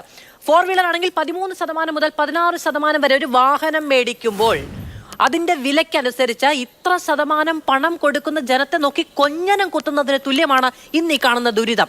ഇതിനാണ് മനുഷ്യാവകാശ ലംഘനം എന്ന് പറയുന്നത്. കോടതിയിൽ നിന്ന് കൃത്യമായ ഇടപെടൽ ഉണ്ടാകുമെന്ന് വിചാരിക്കാൻ മാത്രമേ നമുക്ക് നിവൃത്തിയുള്ളൂ. ശ്രീ TP ജയചന്ദ്രൻ മാസ്റ്റർ, അങ്ങ് പറയുന്നു ഈ കമ്പനിയുമായി ബന്ധപ്പെട്ട് എന്തൊക്കെയോ പ്രശ്നങ്ങളുണ്ട്, ആരോപണങ്ങളുണ്ട്, അത് ഞാൻ അങ്ങ് പറയുന്നില്ല എന്നങ്ങ് ഒരു ഔദാര്യ സ്വഭാവത്തിന്റെ പേരിൽ പറയുന്നു. NHAയും ഇവരും തമ്മിലാണ് ഒത്തുകളിയുള്ളത് എന്ന് മറ്റുള്ളവർ ആരോപിക്കുന്നു. ഇതാരു തമ്മിലുള്ള ഒത്തുകളിയാണ് എങ്കിലും ഇതിന്റെ പ്രശ്നങ്ങൾ മുഴുവൻ ഈ കാലയളവിൽ അനുഭവിച്ചത് ഇവിടുത്തെ സാധാരണ ജനങ്ങളാണ്. അതിന്റെ കൂടെയാണ് ഇപ്പോൾ ഈ NHAയുടെ ഭാഗത്തു നിന്ന് ഇത്രയും ദീർഘവീക്ഷണമില്ലാത്ത നടപടികൾ ഉണ്ടാകുന്നതിന്റെ പേരിൽ മാത്രം ഇങ്ങനെ വലിയുകയും ചെയ്യുന്നത്. അത്ര കമ്മിറ്റ്മെന്റ് ഈ വിഭാഗത്തോട് ഈ ഇവിടുത്തെ മനുഷ്യന്മാരോട് ഉണ്ടായിരുന്നു എങ്കിൽ ഈ കെടുതി മുഴുവനും കാണിച്ചു വെച്ച, ഈ കൊള്ള മുഴുവനും കാണിച്ചു വെച്ച ഈ ഇതേ ഏജൻസിക്ക് എന്തിനാണ് ടോൾ പിരിക്കാനുള്ള അവകാശം വീണ്ടും നീട്ടിക്കൊടുത്തത് എന്ന് ചോദിക്കുന്നു അഡ്വക്കേറ്റ് K. അരുൺകുമാർ. അല്ല, അരുൺകുമാറിന്റെ ക്യാപ്സ്യൂള് ഞാൻ ഈ ചർച്ചയിൽ രാഷ്ട്രീയം പറയരുത് എന്ന് വിചാരിച്ചു വന്നതായിരുന്നു മാധു. അല്ല, അതെന്താ രാഷ്ട്രീയം പറയാൻ പാടില്ലാത്തത്? ഇതിന്റെ ഉത്തരവാദിത്തം എന്ന് പറയുന്നത് ഉപരിതല ഗതാഗത വകുപ്പിനുള്ളിലാണ്. ജനങ്ങൾ തിരഞ്ഞെടുത്ത ജനവിധി അനുസരിച്ച് ജനങ്ങൾ തിരഞ്ഞെടുത്ത ഒരു സംവിധാനത്തിന് അതിന്റെ കീഴിലുള്ള എന്ത് സിസ്റ്റവും കൃത്യതയോടെ കാര്യക്ഷമതയോടെ പ്രവർത്തിക്കണമെന്ന് ഉറപ്പുവരുത്തുക എന്ന് പറയുന്ന സർക്കാരിൽ നിക്ഷിപ്തമാണ്. അങ്ങനെ രാഷ്ട്രീയത്തിനപ്പുറത്തുള്ള ഈ നന്മമര പ്രഖ്യാപനം കൊണ്ടൊന്നും കാര്യമില്ല. ശ്രീ ജയചന്ദ്രൻ മാസ്റ്റർ. ആയിക്കോട്ടെ, മാധുവിന്റെ ആവേശം ഒന്ന് കുറച്ചാൽ ഞാൻ മറുപടി പറയാം. മാധു, ഞാനൊന്ന് ഉത്തരം പറഞ്ഞു തുടങ്ങുന്നേ ഉള്ളൂ. അല്ല മാധു, ഇത് ഉത്തർപ്രദേശിലെയോ രാജസ്ഥാനിലെയോ ഇൻഫ്രാസ്ട്രക്ചർ ഡെവലപ്മെന്റ് കമ്പനി ആയിരുന്നെങ്കിൽ നമ്മുടെ ചർച്ച ഇങ്ങനെയല്ലല്ലോ പോവുക. മാധുവിനോട് ഞാൻ ഒറ്റ ചോദ്യം ചോദിക്കുന്നുള്ളൂ. അല്ല, ഇത്തരം ഒരു കമ്പനിയെ അല്ലെങ്കിൽ അവിടുത്തെ ടോൾ പിരിവ് അവസാനിപ്പിക്കാൻ ജില്ലാ കലക്ടർക്ക് സാധിക്കുമോ? എന്താണ് ജില്ലാ കലക്ടർ ഇതിൽ ഇടപെടാത്തത്? 2011 കമ്പനിയും അന്ന് അത് തയ്യാറാക്കിയവർ ഉണ്ടാക്കിയ കോൺട്രാക്ട് വ്യവസ്ഥകൾ എന്തൊക്കെയാണ്? എന്തുകൊണ്ടാണ് ഒരു കോടതി ജഡ്ജി തന്നെ ഇതിൻ്റെ ദുരനുഭവത്തിന് ഇരയായിട്ട് മാതൃഭൂമി തന്നെ റിപ്പോർട്ട് ചെയ്തത് വെച്ച് 2 ദിവസം മുമ്പെടുത്ത കേസ് കോടതി പരിഗണിച്ചത്? അതിനെക്കുറിച്ച് ഒരു തീർപ്പ് പറയാൻ പോലും കഴിയാതെ തിങ്കളാഴ്ചത്തേക്ക് കൂടുതൽ വാദഗതിക്ക് നീക്കിവെച്ചത്? എന്തുകൊണ്ടാണ് ഇത്രയും നമ്മൾ പറയുന്ന ജനവിരുദ്ധമായി പ്രവർത്തിക്കുന്ന ഈ ഒരു കമ്പനി, ആ കമ്പനി ഇത്രയും ജനവിരുദ്ധമായ നടപടികൾ എടുക്കുമ്പോൾ സംസ്ഥാന ഭരണകൂടത്തിനും ക്രമസമാധാന പാലകർക്കും കോടതിക്കും ഉദ്യോഗസ്ഥന്മാർക്കും ഇടപെടാൻ കഴിയാത്തത്? അല്ല, കണ്ണടച്ചിരുത്താക്കരുത്, അത് ശരിയല്ല. ഇത് സംസ്ഥാന സർക്കാരിന്റെ നിയന്ത്രണത്തിന് കീഴിലോ അധികാരത്തിന് കീഴിലോ ഉള്ള ഒരു കമ്പനിയല്ല. ഈ കമ്പനി പ്രവർത്തിക്കുന്നത് NHAയുമായുള്ള കരാറിൻ പ്രകാരമാണ്. NHAയ്ക്കാണ് അതിന്റെ ഉത്തരവാദിത്വം. NHA പ്രവർത്തിക്കുന്നത് സംസ്ഥാന സർക്കാരിന് കീഴിലല്ല, അത് ദേശീയ കേന്ദ്ര സർക്കാരിന് കീഴിലാണ്. അങ്ങ് എന്തിനാണ് സംസ്ഥാന സർക്കാർ എന്ന് ആവർത്തിച്ച് പറയുന്നത്? ഇതെന്തോ PWD മിനിസ്റ്റർക്ക് കീഴിലുള്ള ഒരു സംവിധാനമാണെന്ന് പറയാൻ വേണ്ടിയിട്ടാണോ? അല്ല, മാധുവിന് സംസ്ഥാനം എന്ന് ഞാൻ പറയുമ്പോഴത്തേക്ക് വിഷമിക്കേണ്ട കാര്യമില്ല. ഞാൻ പറയുന്നത് അങ്ങനെ ഒരു സംസ്ഥാന ഗവൺമെന്റിന്റെ അല്ലെന്നേ മാധു കലക്ടർ എന്ന് പറയുന്നത് അങ്ങനെ ഒരു സംസ്ഥാന ഗവൺമെന്റിന്റെ ഭാഗമല്ല. 2011 ഉണ്ടാക്കിയ വ്യവസ്ഥയുടെ ഉത്തരവാദിത്തം അത് ഉണ്ടാക്കിയവർ കൂടി ഏറ്റെടുക്കണ്ടേ? ആ 2011 ഉണ്ടാക്കിയിരിക്കുന്ന വ്യവസ്ഥകൾ 2011 വ്യവസ്ഥയിൽ മുട്ടിന് മേൽപ്പാലം പണിത് ജനങ്ങളെ 15 കിലോമീറ്റർ ക്യൂ നിർത്തിക്കോളാമെന്നുണ്ടോ? ഇല്ല. അത് ദീർഘവീക്ഷണമില്ലായ്മയുടെ പേരിലാണ്. അതിന്റെ ഉത്തരവാദിത്തം NHAയ്ക്കാണ്. കഴിഞ്ഞ 12 വർഷമായിട്ട് ഈ വകുപ്പ് ഭരിക്കുന്നത് BJP സർക്കാരാണല്ലോ, അല്ലേ? മാധു, പച്ച മലയാളത്തിൽ ഞാൻ നിങ്ങളോട് പറഞ്ഞത് നിങ്ങൾ ഓർക്കുന്നുണ്ടോ? വളരെ മുമ്പ് തന്നെ 6 വർഷം കഴിയുമ്പോൾ ഇതിന്റെ ദുരന്തം നിങ്ങൾ അനുഭവിക്കേണ്ടി വരുമെന്ന് പറഞ്ഞ ഒരു ഭരണകർത്താവ് ഉണ്ടായിരുന്നു ഇന്ത്യ രാജ്യത്ത്. കേരളത്തിൽ 30 മീറ്റർ വീതിയിൽ പറയുന്ന പാത 4-5 കൊല്ലം കഴിയുമ്പോൾ കേരളം അനുഭവിക്കേണ്ടി വരുമെന്ന് പറഞ്ഞ അനുഭവം ഉണ്ടായിരുന്നു എന്ന് മാധു സമ്മതിക്കുമോ? അല്ല, ഈ 30 മീറ്റർ പണിയുന്നത് കൊണ്ടാണോ ദീർഘവീക്ഷണമില്ലാതെ അടുത്തടുത്ത് ഒരൊറ്റ സ്ട്രെച്ചിൽ 4 മേൽപ്പാലം പണിയുന്നത്? ആ വിഷയത്തിലേക്ക് മാത്രം അങ്ങേക്ക് വരാൻ കഴിയില്ല, അല്ലേ? അതും കഴിയും മാധു. ഞാൻ പറയുന്നത് DPR തയ്യാറാക്കുമ്പോൾ നോക്കൂ, കോഴിക്കോട് ഇപ്പൊ DPRൽ ഇത് ഒരുമിച്ച് പണിയണമെന്നില്ല ശ്രീജേന്ദ്ര മാസ്റ്റർ. DPRൽ ഇത് ഒരുമിച്ച് പണിയണമെന്നില്ല. ഇത് ആ വഴിയിലൂടെ കടന്നു പോകുന്ന ജനങ്ങളുടെ ദുരിതത്തിന്മേലുള്ള വെല്ലുവിളിയാണ്. ആ ദീർഘവീക്ഷണമില്ലായ്മ ആരെയും പേടിക്കാനില്ല എന്ന ഉത്തരവാദിത്ത രാഹിത്യത്തിൽ നിന്നുണ്ടാകുന്നതാണ്. അടുത്ത അരുൺകുമാർ, ഒറ്റ മിനിറ്റ് എന്റെ കയ്യിൽ. ഇവിടെ 372 കോടി രൂപ ആകെ മുടക്കി. അല്ല, ഒറ്റ മിനിറ്റ്. ഏറ്റവും ഗൗരവമായ ചോദ്യം അല്ല BJPയുടെ പ്രതിനിധി ഒന്ന് കേൾക്ക്. ഏറ്റവും ഗൗരവമായ ചോദ്യമല്ലേ ചോദിച്ചേ? 372 കോടി രൂപ ആകെ മുടക്കി, 10 ഇരട്ടി പിരിച്ചു. നിങ്ങൾ തന്നെ സമ്മതിച്ചു 10 ഇരട്ടി പിരിച്ചു എന്ന്. നിങ്ങളുടെ അഫിഡവിറ്റിൽ അത് സൂചിപ്പിച്ചു. എന്നിട്ട് 4 വർഷം എന്തിനാണ് എക്സ്റ്റെൻഡ് ചെയ്ത് കൊടുത്തത്? 2024 തീർന്നിരുന്നുവെങ്കിൽ ഈ പ്രശ്നം ഉണ്ടോ? ഇത് 4 വർഷം എക്സ്റ്റെൻഡ് ചെയ്ത് കൊടുത്തു. അതൊന്നും മിണ്ടില്ല. എത്ര ഉറക്കത്ത് ചോദിച്ചാലും സംസ്ഥാന ഗവൺമെന്റ് ഇതിൽ ഇച്ഛാശക്തി കാണിക്കേണ്ടത് സംസ്ഥാന സർക്കാരും കേന്ദ്ര സർക്കാരും എല്ലാമാണ്. ഇവിടെ ഒരു അനീതി നടക്കുന്നുണ്ട് എന്ന് സംസ്ഥാന സർക്കാരിന് ബോധ്യമുണ്ട് എങ്കിൽ അത് ഏത് കോടതിയിൽ പോയിട്ടാണെങ്കിലും അതില്ലായ്മ ചെയ്യേണ്ട, ആ അനീതി കേരളത്തിലെ ജനങ്ങൾ അനുഭവിക്കേണ്ടതില്ല എന്ന തീരുമാനമെടുക്കേണ്ടത് സംസ്ഥാന സർക്കാരാണ്. പക്ഷേ ഇതിന്റെ ഉത്തരവാദിത്തം എന്തിനാണ് നടു റോഡിൽ നട്ടപ്പെരുവഴിയിൽ ജനങ്ങളെ ഇങ്ങനെ ക്യൂ നിർത്തുന്ന? ആ ഓരോ വാഹനത്തിനും ഓരോ ജീവിതമുണ്ട്. ഒരുപക്ഷെ ആശുപത്രിയിലേക്ക് സമയത്തിന് എത്തേണ്ടവരുണ്ട്, വിവാഹത്തിൽ പങ്കെടുക്കേണ്ടവരുണ്ട്, സംസ്കാര ചടങ്ങിൽ പങ്കെടുക്കേണ്ടവരുണ്ട്, ജോലിക്ക് പോകേണ്ടവരുണ്ട്, ജോലി പൂർത്തിയാക്കി സ്വന്തം കുഞ്ഞുങ്ങളെ കാണാൻ പോകേണ്ടി വരുന്നുണ്ട്. ഇങ്ങനെ വരി നിർത്തി ജനങ്ങളെ വലയ്ക്കുന്ന സംവിധാനത്തിന്റെ പേരാണ് ഭരണക്രമം എങ്കിൽ മുക്കത്ത് വിരൽ വെച്ച് നിൽക്കാൻ മാത്രമേ കഴിയുകയുള്ളൂ. വളരെയധികം നന്ദി പാനലിസ്റ്റുകൾക്കും പ്രേക്ഷകർക്കും.